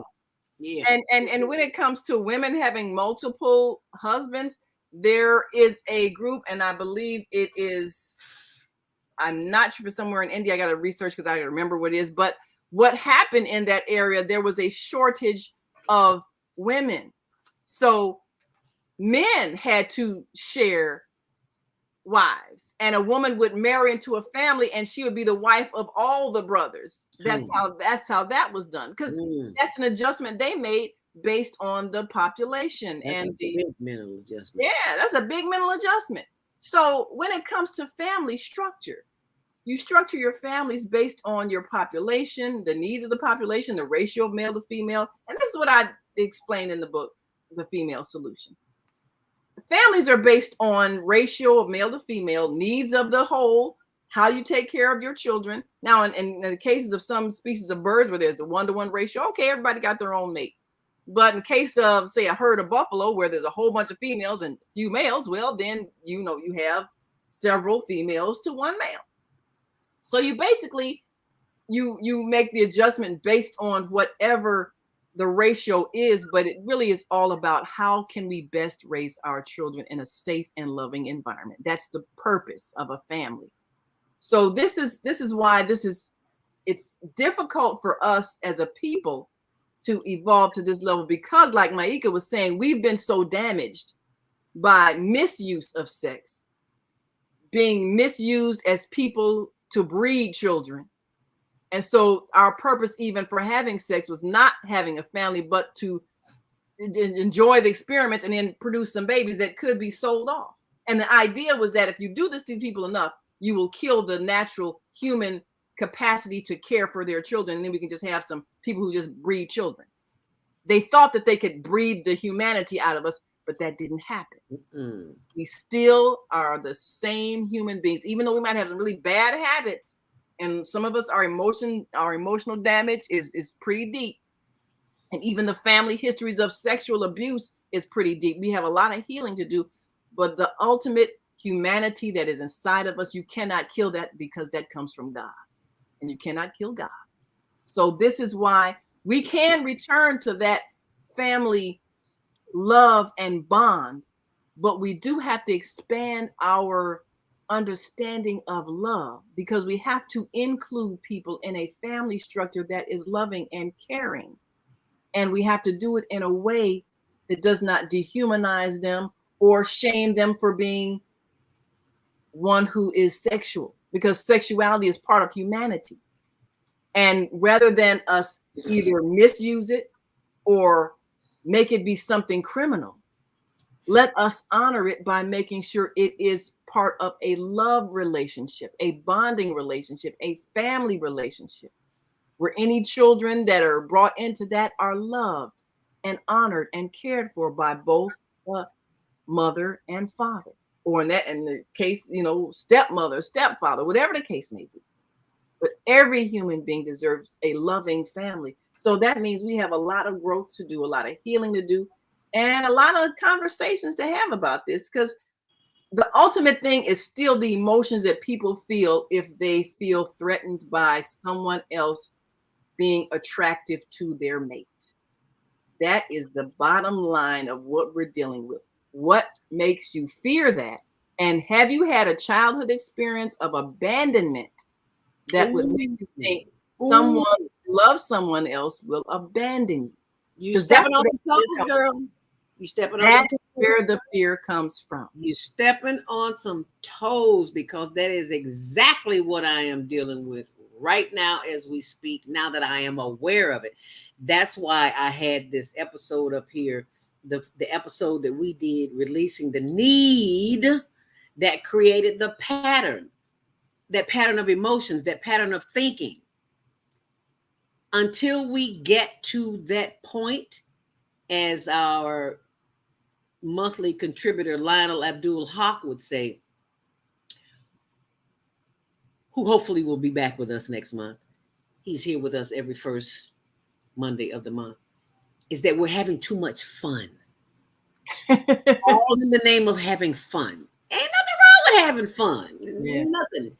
As long as it's not at other people's expense. Yeah. Repeat that. As long as it's not at other people's expense. Yes. Yes. And that fun needs to include some fun with me, some fun with self, learning the patterns that Naima just spoke about. That pattern of abandonment has been with me since my mom passed in 1969, and I was shipped south to live with an aunt that I did not know, never met. Her sons, big old cotton fed, cornbread fed, kicked my butt, taught me how to wrestle, love them today. But that need that was within me was never fulfilled because I had that feeling of abandonment. And until I learned to release that, which I'm still working on right now, I do my affirmations. Remember, I talk about meditate to activate. I am activating that power that is within me that reassures me that I am perfect, whole, and complete just as I am. I do not need to feel any way other than whole and supreme. And that's a whole other show. And that's something that I'm working on to be sharing with you on Teachable so that we can take this as a step-by-step process. Because, you know, it doesn't happen overnight. I'm almost 70 now, and I am just figuring this out. Yes. This process. So please don't beat up on yourself. Yes. Continue to have fun, but have some fun within too. Yes. As Yes. we release this need that creates the patterns. And yes. I'll post all that on my blog, ZeldaSpeaks.wordpress.com. Yes. Yes. So that's the challenge that we have is discovering what is within us that creates fear or anger, and what experience did we have that caused us so much pain that we don't want to repeat it. That's what creates anger. The fear that someone's going to make us repeat a painful experience. And if we've had abandonment, if we've had rejection, if we've had any of those hurtful things happen to us as children, particularly from the parents that raise us or the opposite sex parent, that's going to affect our ability to trust someone in a relationship. Especially the children. You know, you hit it right on the head, Naima. So many of our children are feeling abandoned because parents are out having fun, working, not all having fun, but working and working and working to buy them the things that they want, and they're not spending quality time with them. And I'm learning that through the Global Virtual Teen Talent Contest, which is every last Saturday of the month. If you are not spending quality time with your children and just buying them things and buying and buying and buying, they're going to resent you at some point in life. Yeah. You mean they love you right now because we all love shiny new things. But eventually that's going to turn against you. And that's not what you want. So be sure and check out the blog, ZeldaSpeaks.wordpress.com, and you'll see the information. Please share this video because our children have untapped talents and they've had them for a while. And if we don't nurture them, who will? Who is this? Conversations Over Pie. Great job, sisters. Thank you so much, Conversation Over Pie. That's a new name. Never heard that one before. 515-605-9325. Press 1 to speak.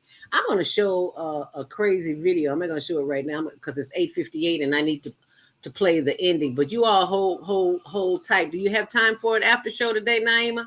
Sure, I am free today. Okay, let's play the. Hang in there. The after show is about. I'm not doing no labor. Okay.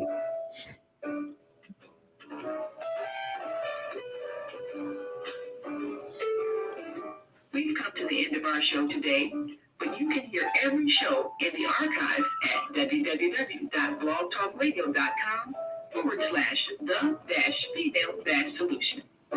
You can also hear today's show on the Female Solution Facebook page. Go to www.facebook.com/the-female-solution. Leave your comments about today's show. You can always reach me on my website at www.naimalatif.com. That's www.naimalatif.com.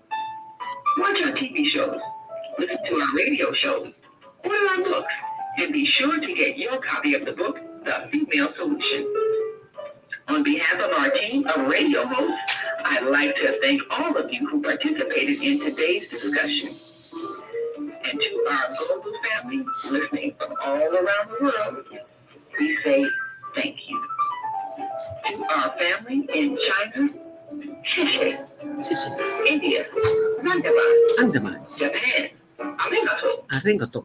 Korea, Kamsamida. Kamsamida. Russia, Spasiba. Spasiba. Germany, Danke. Danke. Poland, Dziękuję. Dziękuję. France, Merci. Merci.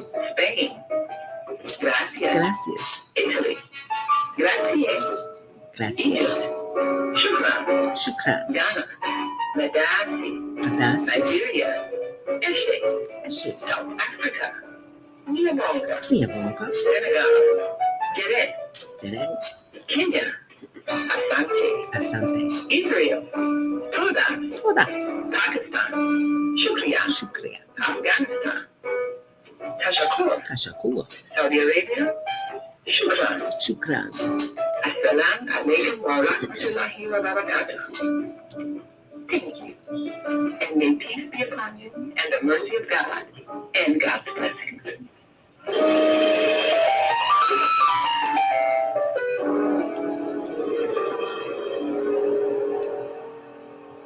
And we are officially in the after show. And if you are wondering what you are looking at, this is some of the footage from the African Festival of the Arts.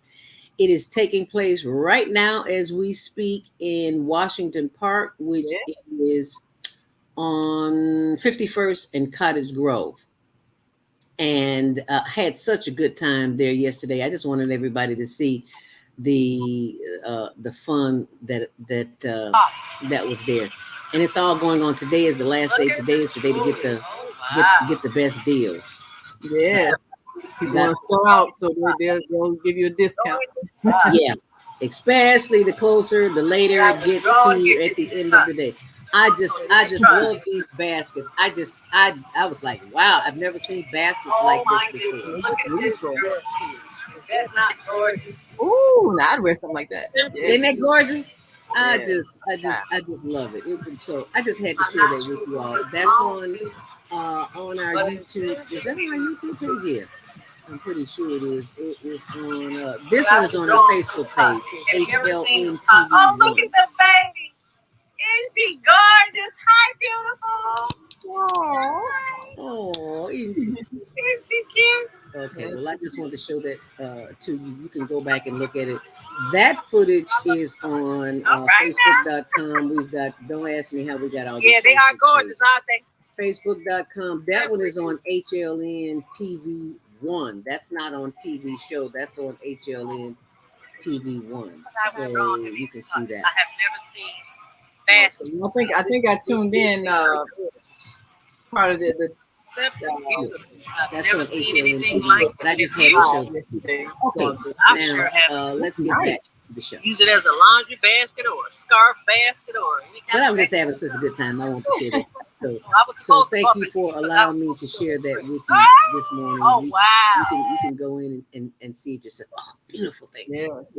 That's on Facebook.com, HLN TV 1. We are officially in the after show of Cheating, Part 3, Why Do I Stay? And this is where it gets really, really good because the after show is sometimes better than the whole.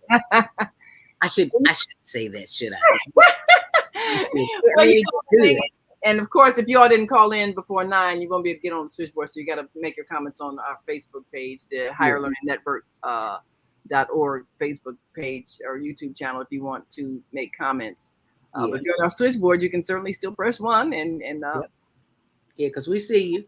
We see you. All you got to do is press 1. Now the thing about it, and again, this comes with the way we've been trained to think.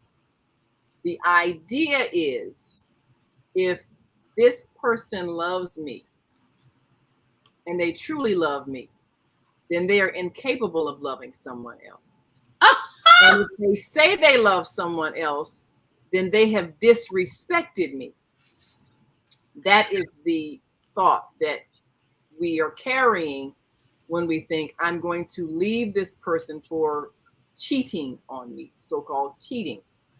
But now, is that thought that someone who loves you cannot love someone else? And if they love someone else, then they are disrespecting you. Is that thought correct or is it incorrect? Now, of course, if you know what love is, you know that thought is incorrect. Love is something that grows and it is not exclusive. This is why we can say God loves everybody. And if we're reflections of God, then we have the capacity to love everybody. So now there are different kinds of love. There is the altruistic love. You know, I love my dog. I love my cat. I feed them. I make sure they have warmth in the wintertime. I care for their well-being. I water my plants. I love them. You know, I love my mother. I love my father. I love my friends. You know, I share what I have with them because I care for their well-being. I love them. And then there is the romantic love of I love this person on a different level where I wish to have a special bond with them.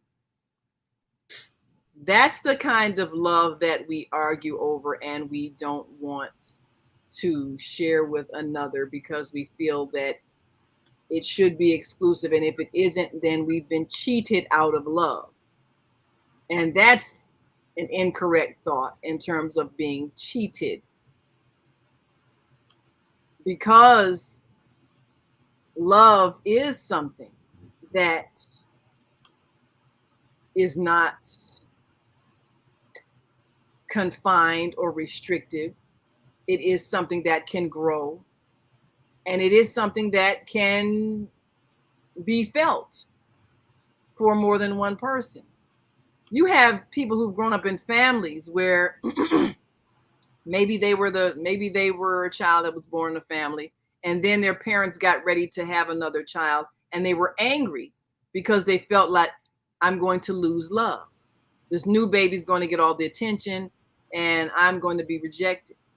Now, that's a fear that they had, and so they might have been real mean and hurtful and bullied and beat up their little brother or little sister because they resented that person because they felt that person was going to take love from them because they didn't perceive that their parents could love both children. And you had some families where the parents didn't love both children. Maybe they were partial to one. You know, your little sister's prettier than you, or your little brother, you know, he's smarter than you. And so then you experienced a loss of love. You experienced where someone replaced you. You experienced where you felt someone took love from you.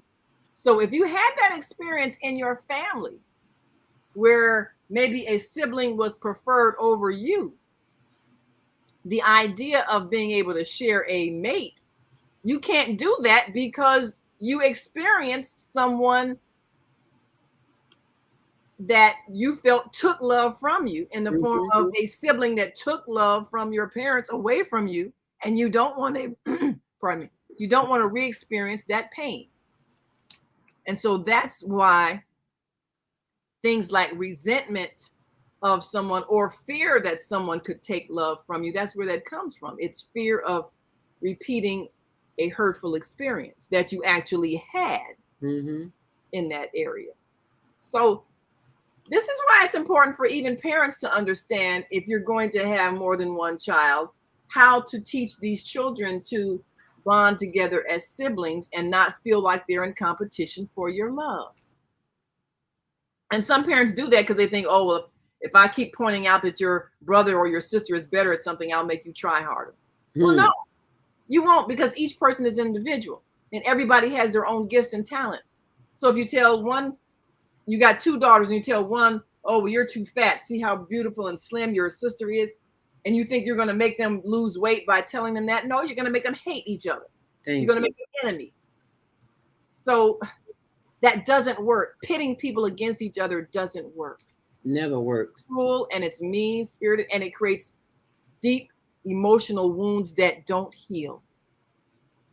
And if you create disharmony in your family, that's going to hurt you later on. So if you're parents and you're raising children to compete against each other and to see each other as rivals for your love, when you get to be elderly and they can't come together and agree on your care because you've raised them to be enemies to each other, you're going to suffer. You're in the hospital. They can't decide whether you should get this kind of treatment or that kind of treatment. This one wants their way and that other one wants their way, and they're fighting each other, and they can't agree for your well-being because you taught them to be enemies to each other. And then it's not a good place to be. No harmony within the home front. If there's no peace at home, there's no peace nowhere. Because if you can't get it from home, where else can you get it from? Absolutely. So even learning how to have that kind of harmonious relationship, it starts in the home.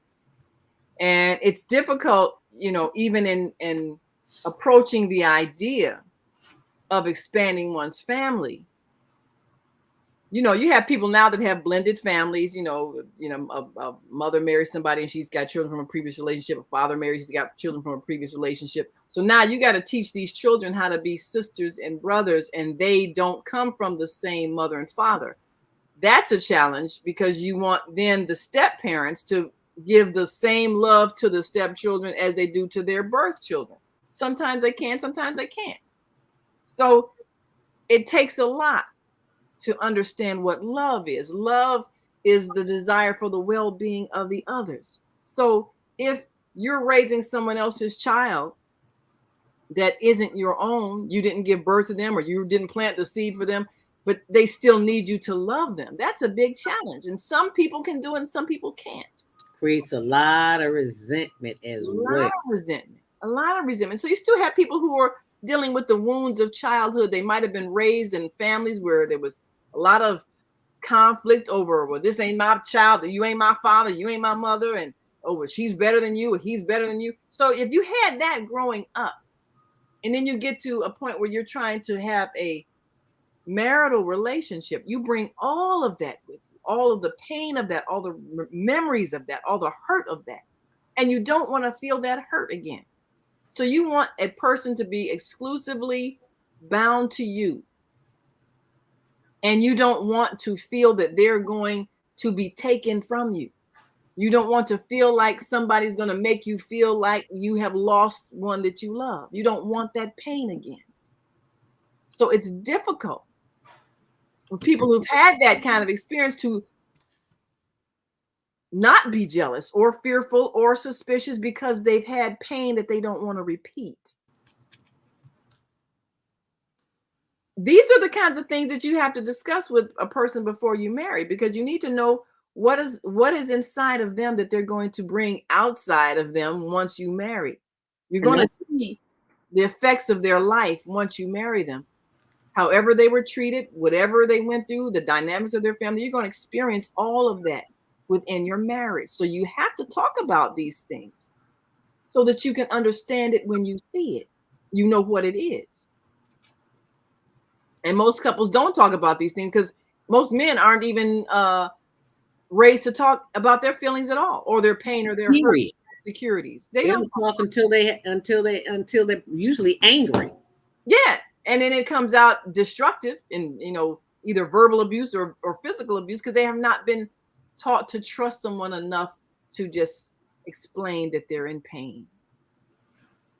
So this is the kind of healing that we must do, to trust each other enough to explain what we experience that's still causing us pain. And we often don't want to go through that because it's too painful. It's too painful because you don't know if somebody's going to ridicule you and say, oh, you need to get over that.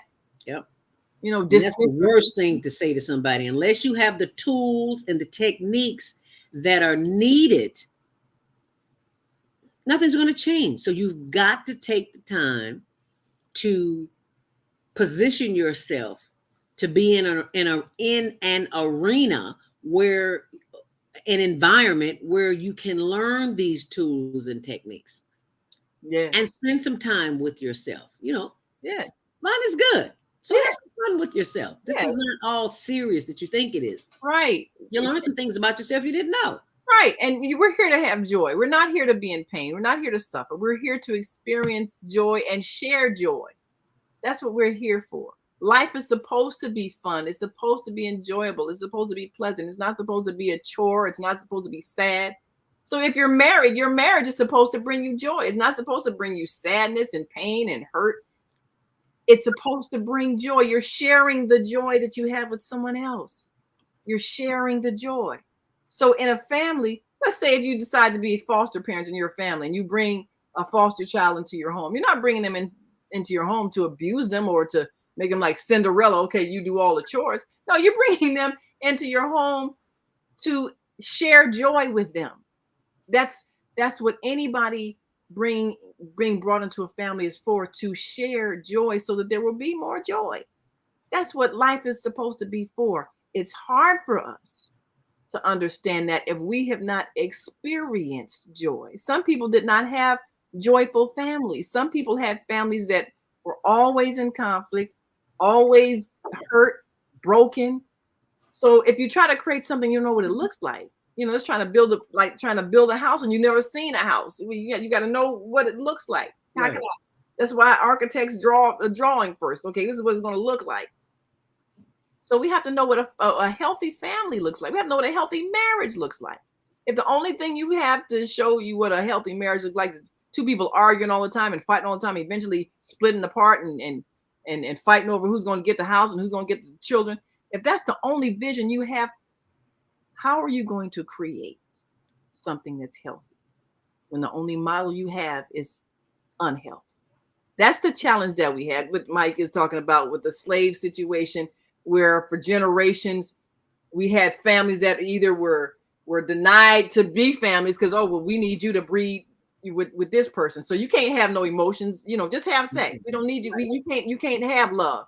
You can have sex. You can make me some babies, but you can't be attached to her because I might sell you out. I might need to get some money and sell your baby. So just learn not to have feelings because we need you to just be sex partners. So you had that experience. You had people watching their loved one get beat to death, and trying to figure out how they, the woman maybe, well, look, maybe I can offer my body so you don't kill my husband. We had that. So we had multiple traumas trying to have loving families. So now that we are free to form families, a lot of us don't know how because we haven't seen it. We've seen damaged people get together and try to love each other, and they're too damaged to know what love feels like. It's really a challenge. And then it's not just Black people that are going through this, because white people, they're damaged from slavery in ways that we don't know. But that's a whole nother show in itself. That's a whole other show. So every ethnic group has damaged themselves in something that they did in their culture, in their past, in their present, and they've caused a lot of pain and suffering, and people are walking around wounded. And the answer to all problems is love. But how do you love if you have never felt love and you don't even know how to love yourself? Like you said. And you think loving yourself is dressing up, looking pretty, looking good, got your nails, got your hair, everything is looking good. That's on the outside. But we're wounded on the inside. We're triggered so easily. And we wonder why we are the way we are. Right. So we haven't taken the time to learn, to go within. Yeah. And listen. Do the work that's necessary. Iyanla Vanzant talks about it all the time. Who is Iyanla Vanzant? Google her. If you don't know, yeah, you should know by now. I know you know about Fix My Life. Right. Yeah. We want to do the work. We don't want to do the work. We'd rather go play. We'd rather go have some fun. That's too much painful. Sometimes you got to sit in that pain. Sometimes you just got to cry your eyes out and ask the Creator, what do I do next? That's why I tell you to go sit by a tree. Yeah. All the answers are in nature. You got questions you need answers to. It's in nature. Nature is healing. Yes, what do? Keep you inside in shoes with rubber where you can't touch the ground. Everything is designed to keep you off your square. Keep you feeling isolated and separated. And I think one of our greatest fears is fear of loneliness. Mm-hmm. Fear of being alone and unloved. And if we've had that experience in childhood where we were left alone and unloved, that's a wound that has not healed. And that also will make us very fearful and insecure in our relationships because we're always afraid of someone leaving us and taking away the love. And that is why the Creator gave me this idea, the cheat retreat, in which we will be discussing releasing those patterns, releasing the need inside of me that created the pattern where I feel that way, and I do certain things to cover up that feeling. I eat myself to death. I was the what do you call it? Red velvet cake, chocolate cake, butter cake. Yes. The butter cookies, baby, please. If it had sugar in it, it had my name on it. So I was eating. That was covering up the. Yes. It was comfort food. It made me feel good just for the moment, because the pounds add up after a while, and heart disease and kidney disease and all that other stuff. And I wind up being a diabetic.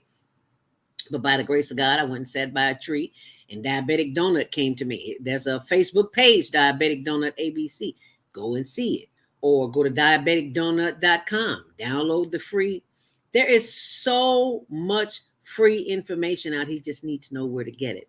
Right. You need to sit still and get quiet long enough in nature. The answers will come. I promise you. I wouldn't lie to you. Yes. It's there for the asking. Yes. They say prayer is when you talk to God. Meditation is when God talks to you. Amen. So you have to be quiet and listen, because you will get answers. And the answers come in a whisper. They don't come loud like we're talking to you now. Right. Still, small voice. You got to open up the ear. Right. The ear. Got to open it up. These are my Will Smith ears. I used to hide my ears. Will Smith. Big ears. I mean, you can hear a lot. See, Yeah. big ears are good. Yeah. But the first thing that you will hear, which will help to heal you, is that you are loved unconditionally. God is unconditional love. That means you don't have to do anything to earn it. You don't have to look a certain way. You don't have to have a certain education. You don't have to have a certain amount in your bank account. You don't have to have a bank account. You don't have to own anything. You are loved. A certain car, live a certain place, vacation a certain place, have a certain job. You don't have to have none of that. You don't have to have anything. You are loved because you exist, and you are an expression of God. So once you understand that, that should remove the fear that anybody would have that they can lose love. You can never lose love. Can't lose what wasn't yours. That's not how it works. Yes. Now somebody can be attracted to your body, and then if your body changes shape and they don't like it anymore, well, that wasn't love. That was them attracted to your body because of how your body can make them feel. It wasn't about you, about them. So if you lose that, you haven't lost anything. Really, you have not lost anything. That's not love.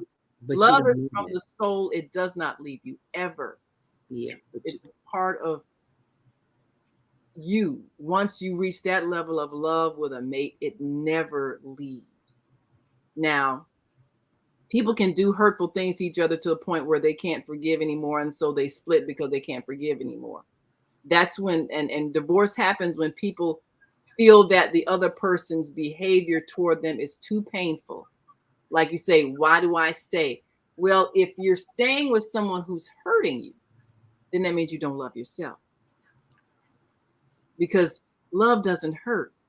Now, you can forgive someone whose behavior is hurtful, but if they can't be in your presence without hurting you, then you should love yourself enough to step away from them or put them away from you, because you deserve to live in peace and you deserve to live in a loving environment. And if they're bringing pain, then they're not allowing you to have a loving environment. So you can lovingly let them go.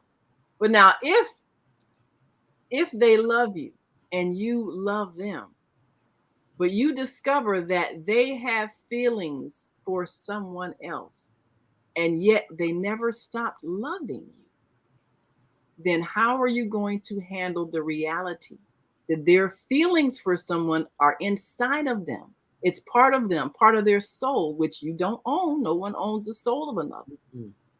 How can you grow to accept the love that's in their heart for someone else?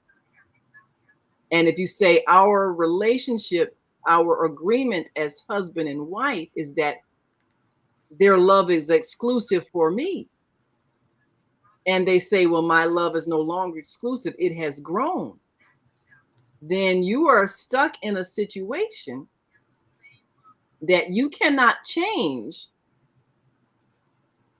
until you grow to a higher understanding of what love is. And you will be in pain until you grow. And that is where a lot of people are. They're in pain.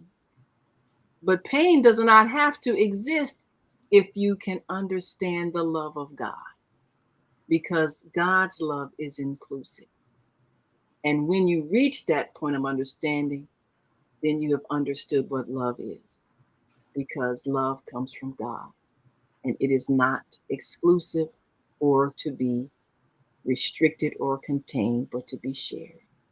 As you said earlier, love is exclusive and expansive. I love that.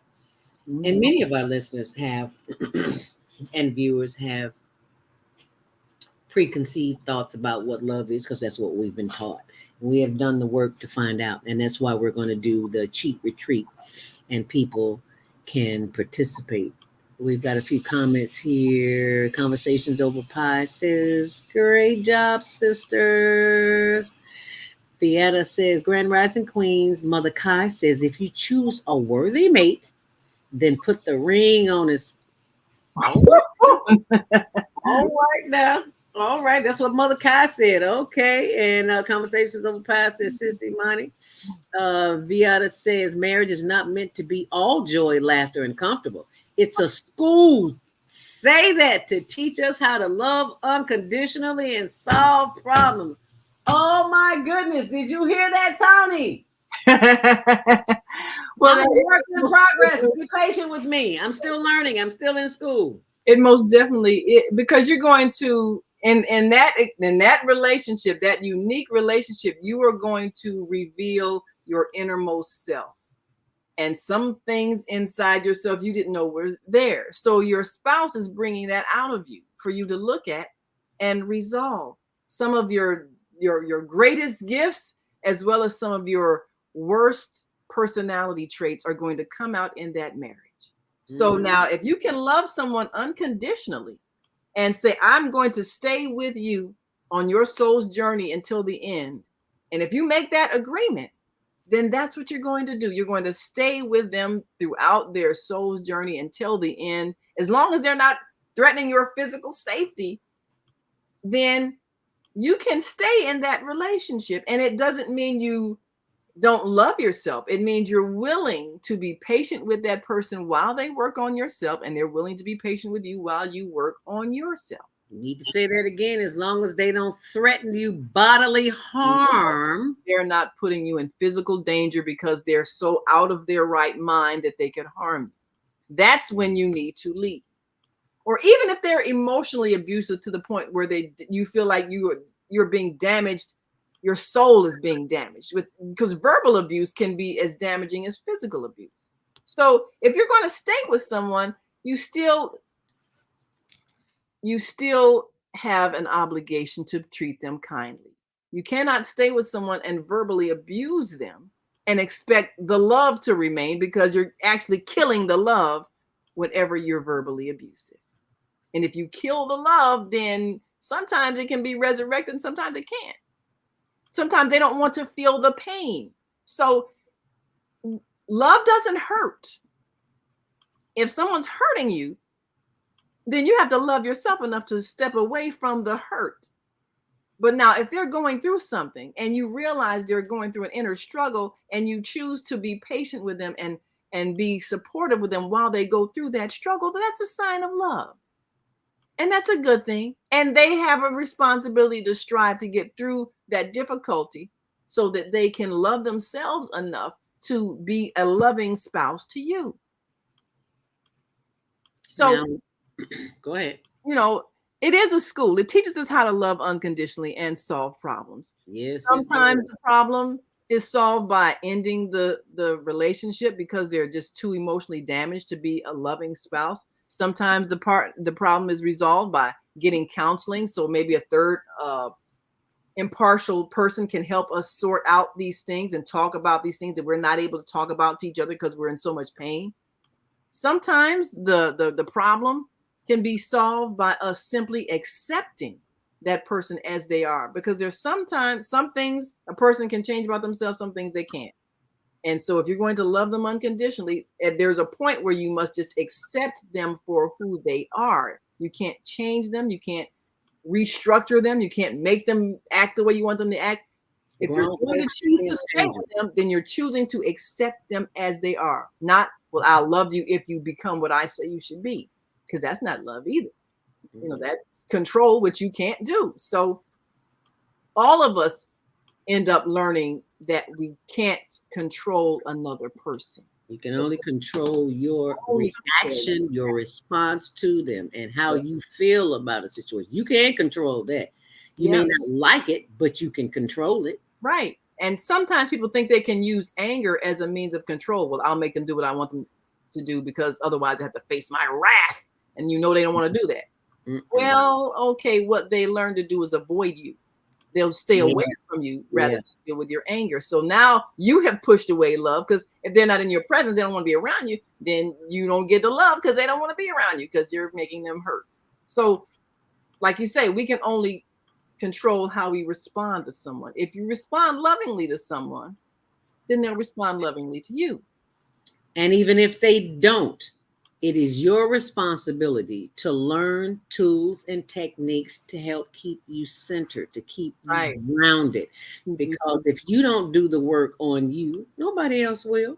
Nobody else will. Because sometimes people they might be ill-tempered, they might, whatever.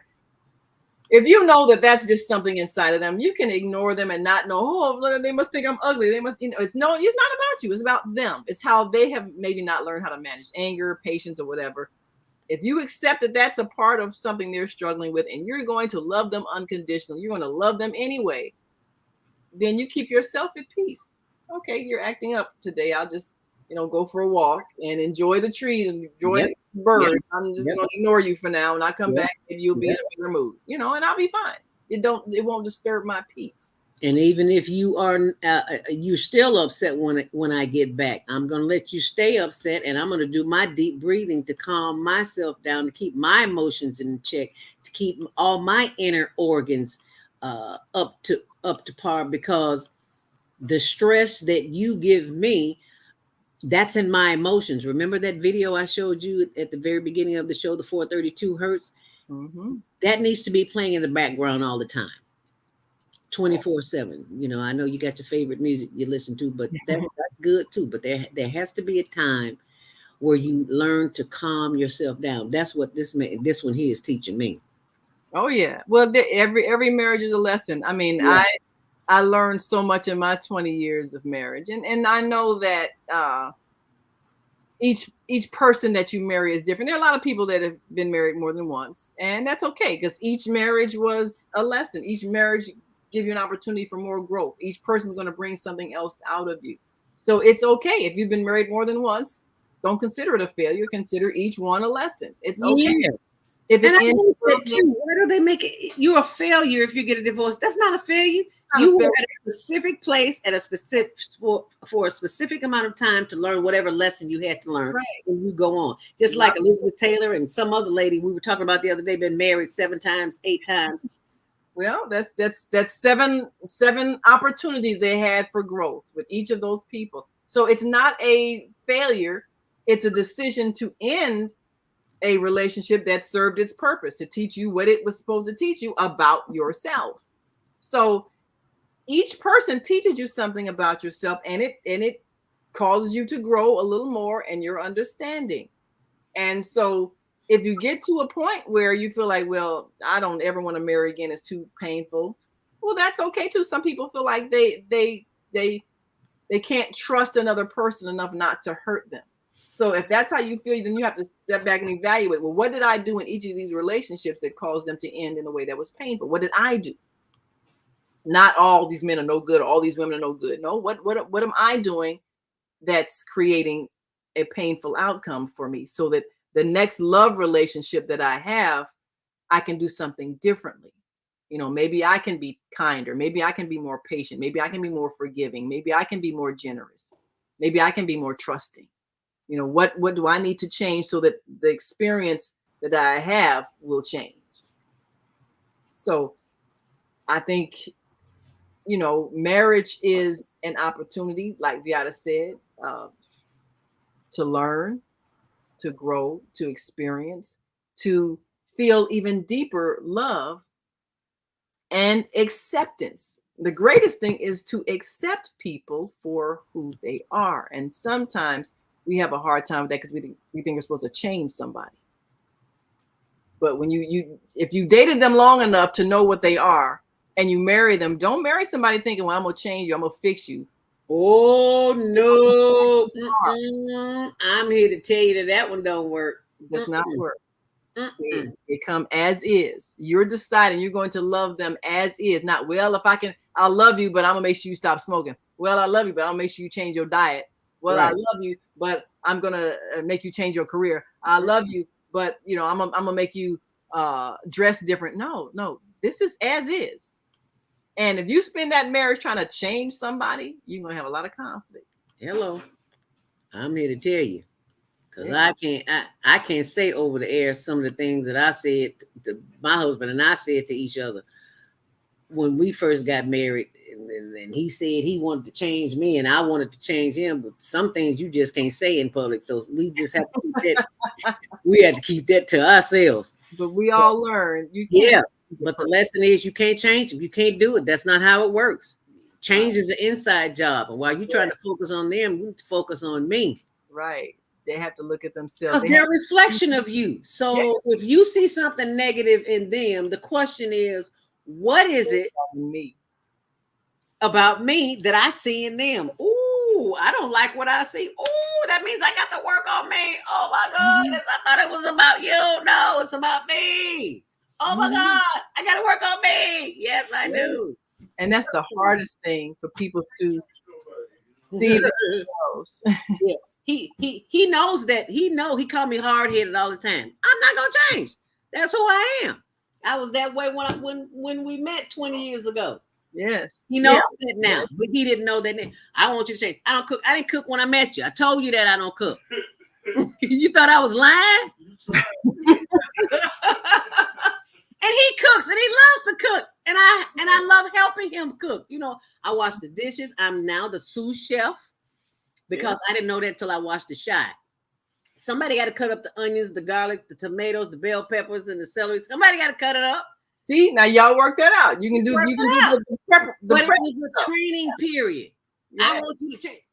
Hey, girl, I told you I didn't cook when I met you. I wasn't lying. I'm straight up. That's who I am. You couldn't accept it. You thought, oh, she gonna change. 20 years later, she still ain't changed. She's not gonna change. The change has to come from within. Right. It changed when you change when you want to change, not somebody treating you badly or fussing at you or calling you names. That doesn't work.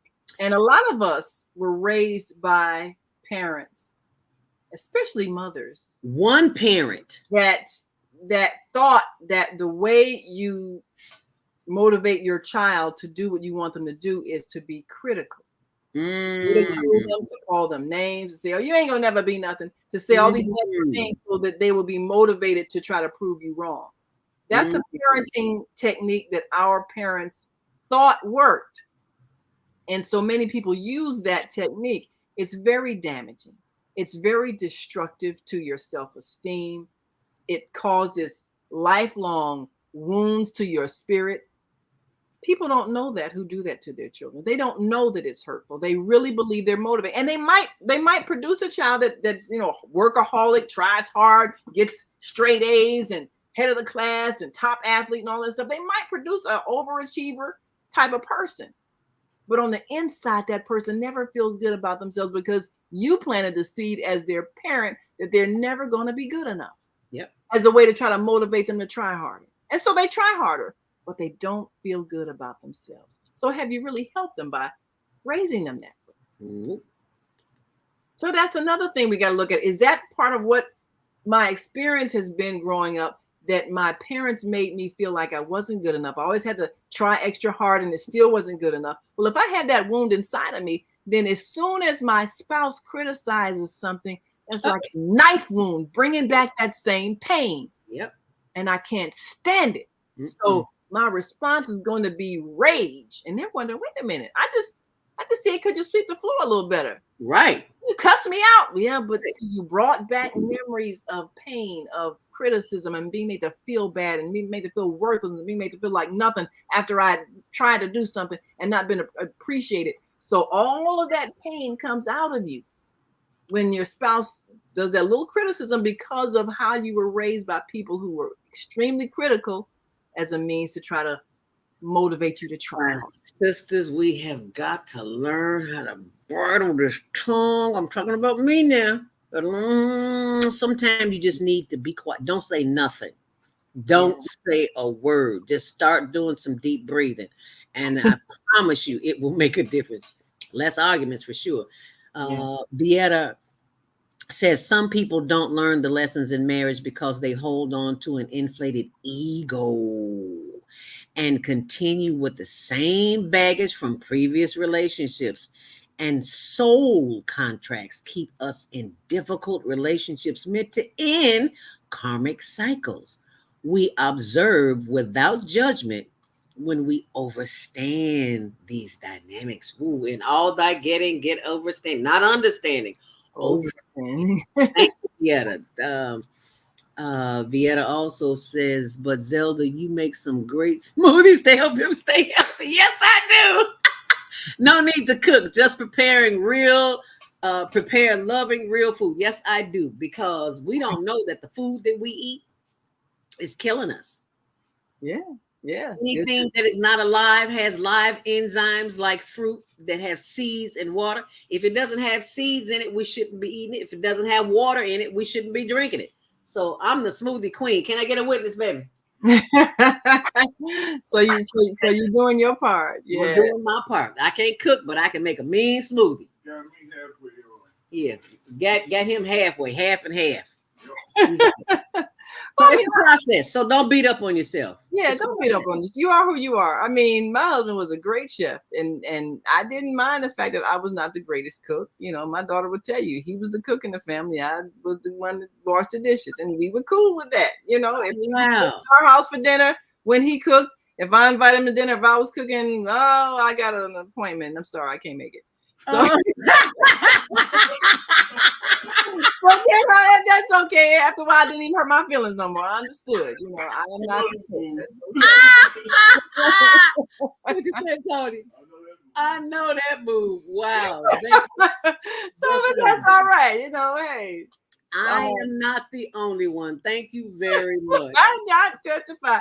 I mean, you know, but Sultan was my soulmate, and I'm just so grateful that we grew so exponentially together, and I learned so much. I learned even about step parenting and understanding what has to happen when someone does marry again. And I made sure that his children from his previous marriage never felt like they had to take sides. I was never at odds with her.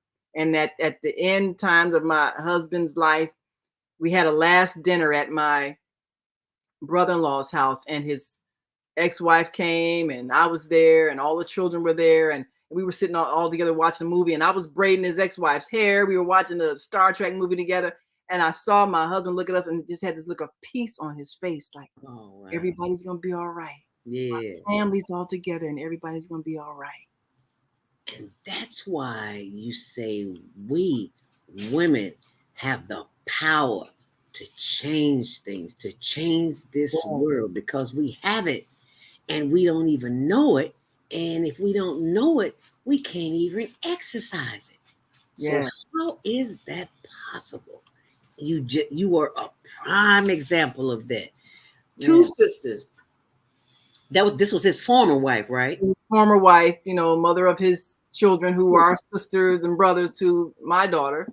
And you went down and braided her hair. You showed her love. Yes. You showed her love. And not hate, because he my husband now. He was your husband then, but he my husband now. No, you run things, but you just don't know it. Yes. So, you know, if people could understand the peace that comes in your heart when you have no hatred toward each other, love is the solution to everything, and love is not exclusive possession. That's what's hard for people to get, even when you're married, because you cannot own a person's soul. So when my husband was ready to transition, he left this world in peace. His family was at peace. His children were at peace. And it was a wonderful thing because his transition was smooth and I didn't grieve excessively. I mean, I missed him greatly, but I didn't grieve like, God, you took my husband. No, he finished his course. It was time for him to go, and he was able to leave in peace. And I'm grateful for that. I'm grateful because I kept my promise. I was there with him till the end. I was holding his hand when he transitioned. I was there until the end. That's what the marriage agreement is. I will be with you until one of us returns home. You watched him take his last breath. Yes. How did that make you feel? Wow, it made me feel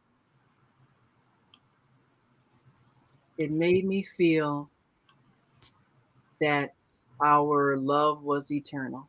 Though he was out of body, he would always be in my heart. And that is how it has been. So that's when I truly understood what marriage is.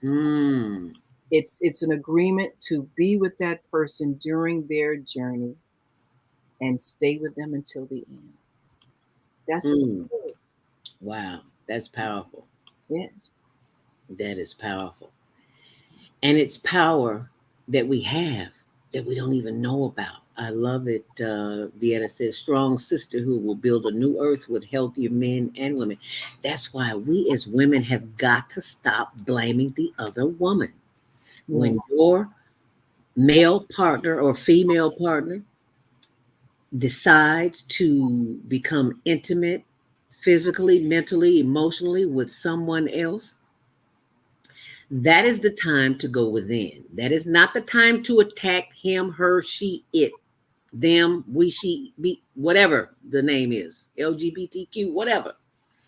That is the time to go within and do some soul searching and ask yourself, what is it about you that makes you remain in a situation that is uncomfortable to you? What are some of the steps? What are some of the resources that are available to you to help you get through this period, this transitional period in your life? Because it didn't come to stay. It came to teach you a lesson. I'm looking at my lesson every day. He's walking, talking, and breathing and feeding me. And I don't always like what I'm being fed in the way of conversation or emotions. But it's to teach you something about yourself. Now, I'll tell something. I hope I didn't tell this story on Viata's show or somebody else's show. If I have, if y'all heard it before, I'm sorry. I'll tell it again briefly. But there was in our community a woman who wanted to be a second wife in our family. She was attracted to my husband. And God revealed it to me. We have a whole daily prayer ritual we do every morning, everything. So during one of my daily prayers, God revealed to me that she had a desire to be a second wife. And she's been holding that in her heart because she's afraid if she brought it out that it would destroy your relationship as friends, because she was my friend.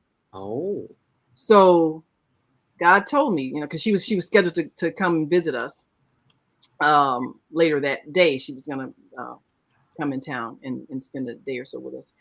And so what God told me is that now she's going to bring it up to you. And the signal of when she's about to bring it up will be, she's going to say to you, you'll be talking about something else. And she's going to say to you, Sister Naima, I was thinking. Now, when she says that, that's when she's going to bring this idea up to you about being a second wife. So what you should say to her, you should let her know that you and Sultan have talked about it, and that you had talked about, if you should die, that, you'd want her to marry your husband and continue raising your child. Because I think at the time, Zakia, my daughter, she was like maybe 10 or something.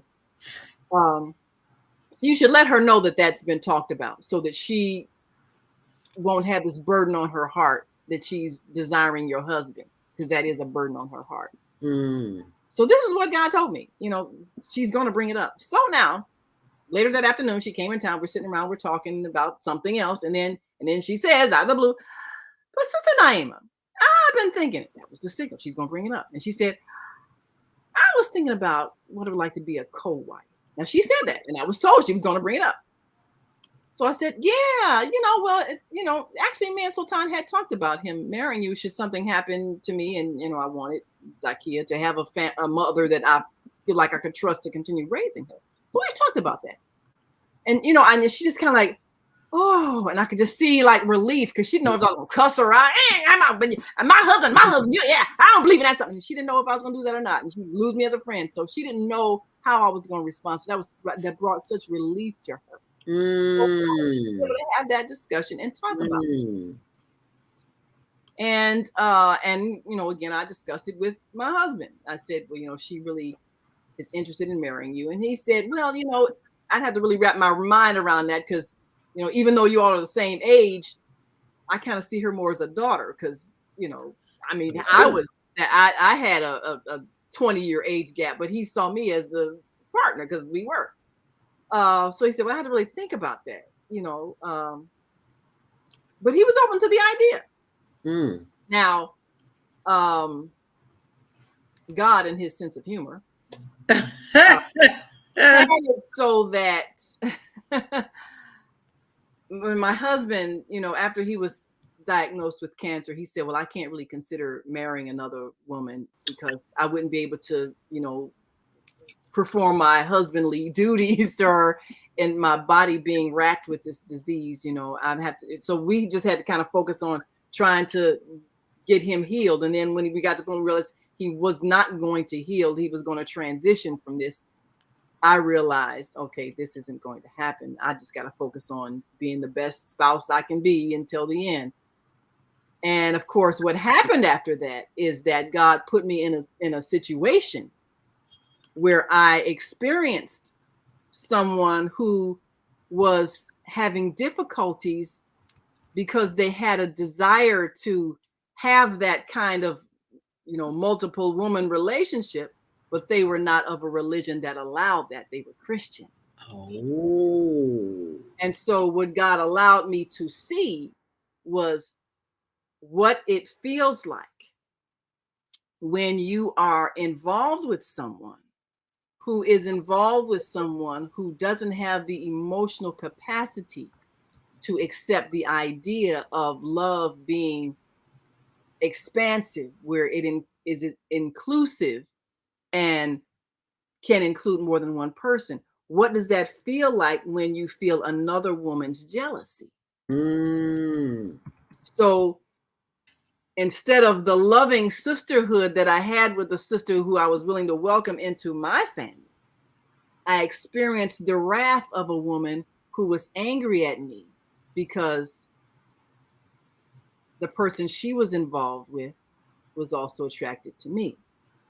And God explained to me that my purpose is to help women with this problem.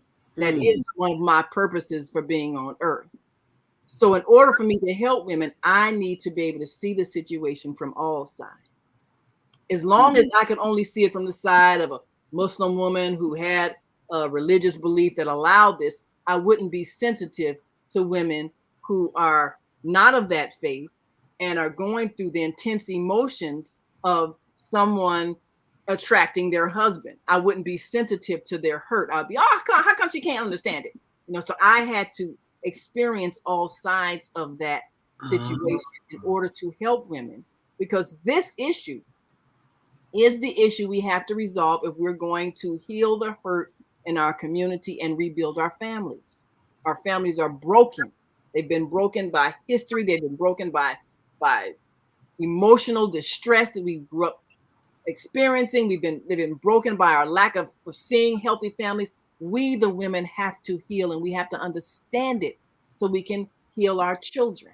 So this is my life's purpose, healing this pain between women. So God, in his sense of humor, had me go through all phases of this and experience women who did not want to have someone involved in their relationship with their man, and a man who had difficulty being honest about it because it was not acceptable in his religion.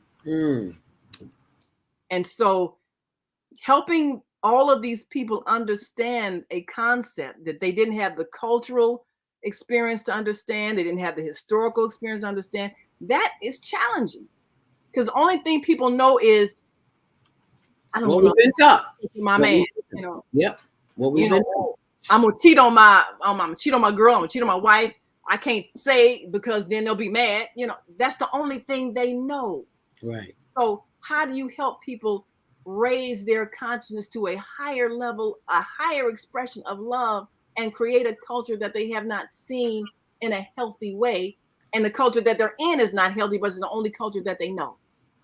That's the challenge. And the only solution to this is love, which means we have to have a greater understanding of what love is. And love includes, it doesn't exclude. And love heals.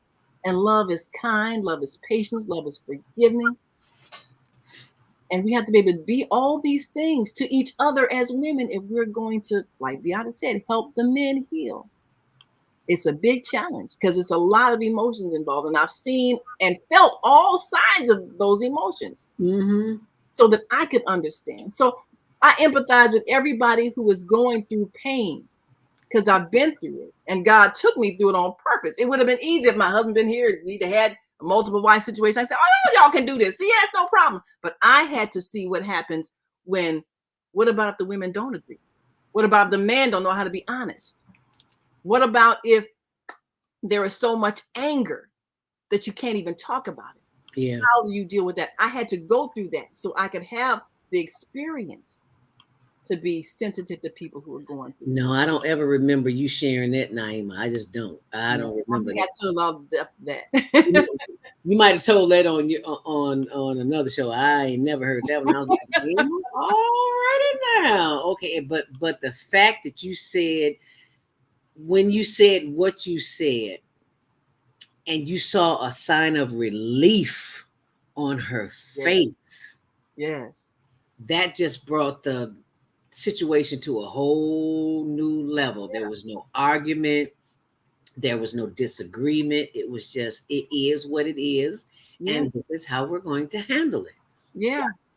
So, I mean, can you imagine if you know you're in love with somebody's husband and you know that's in your heart and you visiting this person, you feel guilt, you feel shame, but you still feel attraction to that man. So how are you going to handle that? Yeah. So I was able to relieve her of all the guilt, shame, and all the stuff. And it's okay. It's okay. Yeah, he's a wonderful man. I understand how you're attracted to him, and I think this is workable. It's okay. Yeah. You know? But that meant I had to be at a spiritual level to do that. Yes. Yes. Yeah. That takes some self-mastery. Yeah. To be able to accept something that appears to be very confrontational, because I don't know that I'm equipped to handle that. Yeah. Well, you know, I had to look at the fact, if God thought it was important enough to tell me in that manner, to tell me, that means that must be something very important. This is a very important spiritual step that I'm taking. I'm getting revelations from the divine of what's about to happen, and I'm being told what's in somebody else's heart. That's for a reason. It's for me to be sensitive so that I can respond in the right way. And that was the right spiritual way to respond, not to condemn her, not to call her a harlot or you know, you want to be an adulterer, not to call her names, but to understand what's in her heart, to empathize with what she felt, and to realize that she needs love just like I do. I'm a woman just like she is. And okay, if we're attracted to the same man, it's probably because we got a lot of the same qualities, you know, a lot of the same thoughts, you know, the same standards. So it doesn't make her bad. It doesn't make her wrong. Yeah, I'm married, but he's a man that attracted her, and that didn't make her a bad woman at all. So that meant I had to really reach that level of spiritual understanding in order to have compassion. Well, I salute you, my sister, because that is something that most women are not willing to incorporate into their relationships if they are ever confronted with that. So I salute you, my sister, because you one in a million, girl. You are one in a million, because if somebody contacted me, asked me that question, I don't know how I would react. I don't know. And that's why we have resources available on my blog, after show updates, resources from cheating part 3 on Monday Morning Mindfulness. And you think today was good, wait until next week when we have Brother Khalid Scott, who is a veteran mental health professional.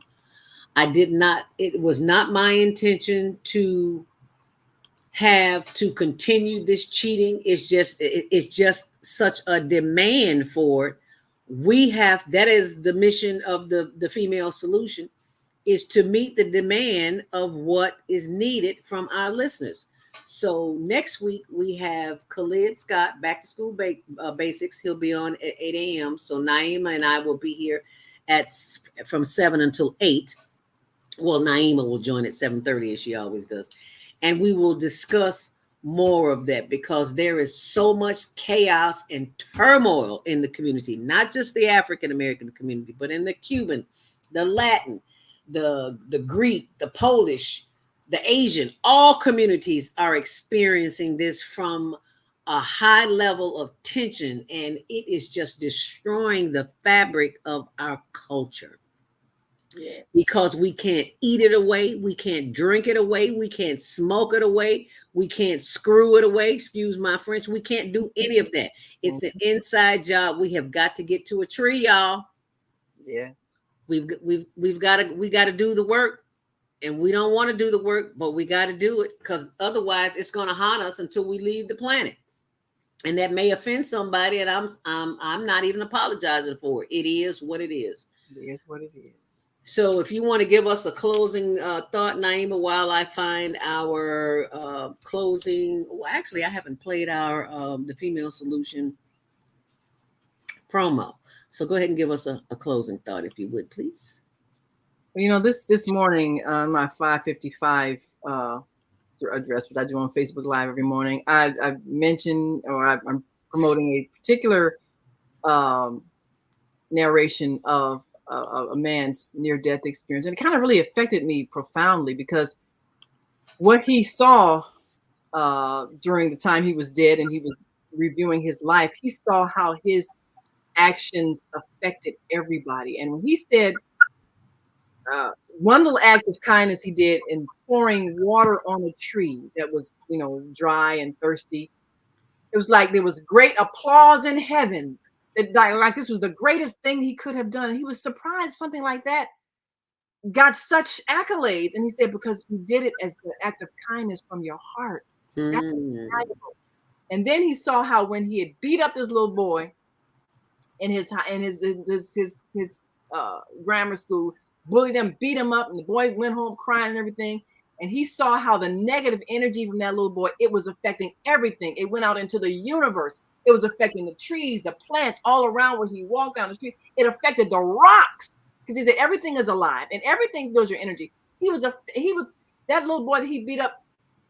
The energy was so negative from that beating that the little boy was affecting the whole atmosphere where he was. And when he went home, the distress of his parents seeing him get beat up, they were upset, and they were upset from then on. Every time he left the house, they were worried, they were afraid that if he came home late, is he attacked again? So he saw how he had created such destruction from that act of meanness.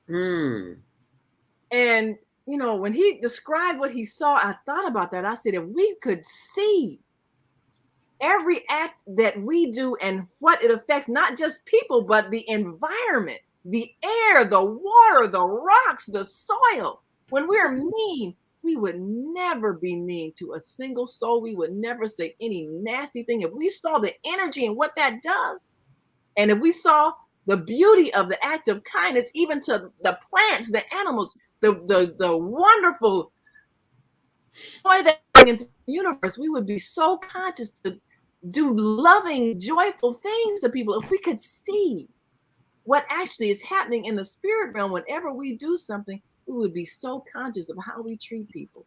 So, look at today's 555. Go on my Facebook page, Naima Latif. That was one that really affected me profoundly, because you think about somebody's hurt and anger affecting the rocks on the ground. That's pretty deep. So we don't ever want to cause that much pain to anybody. Where the pain that we cause somebody, it literally goes throughout the universe. We want to bring joy, and we'll be so pleased when we do leave this world and we can see the good that we did. So let's all do good, and let's all bring love and bring joy.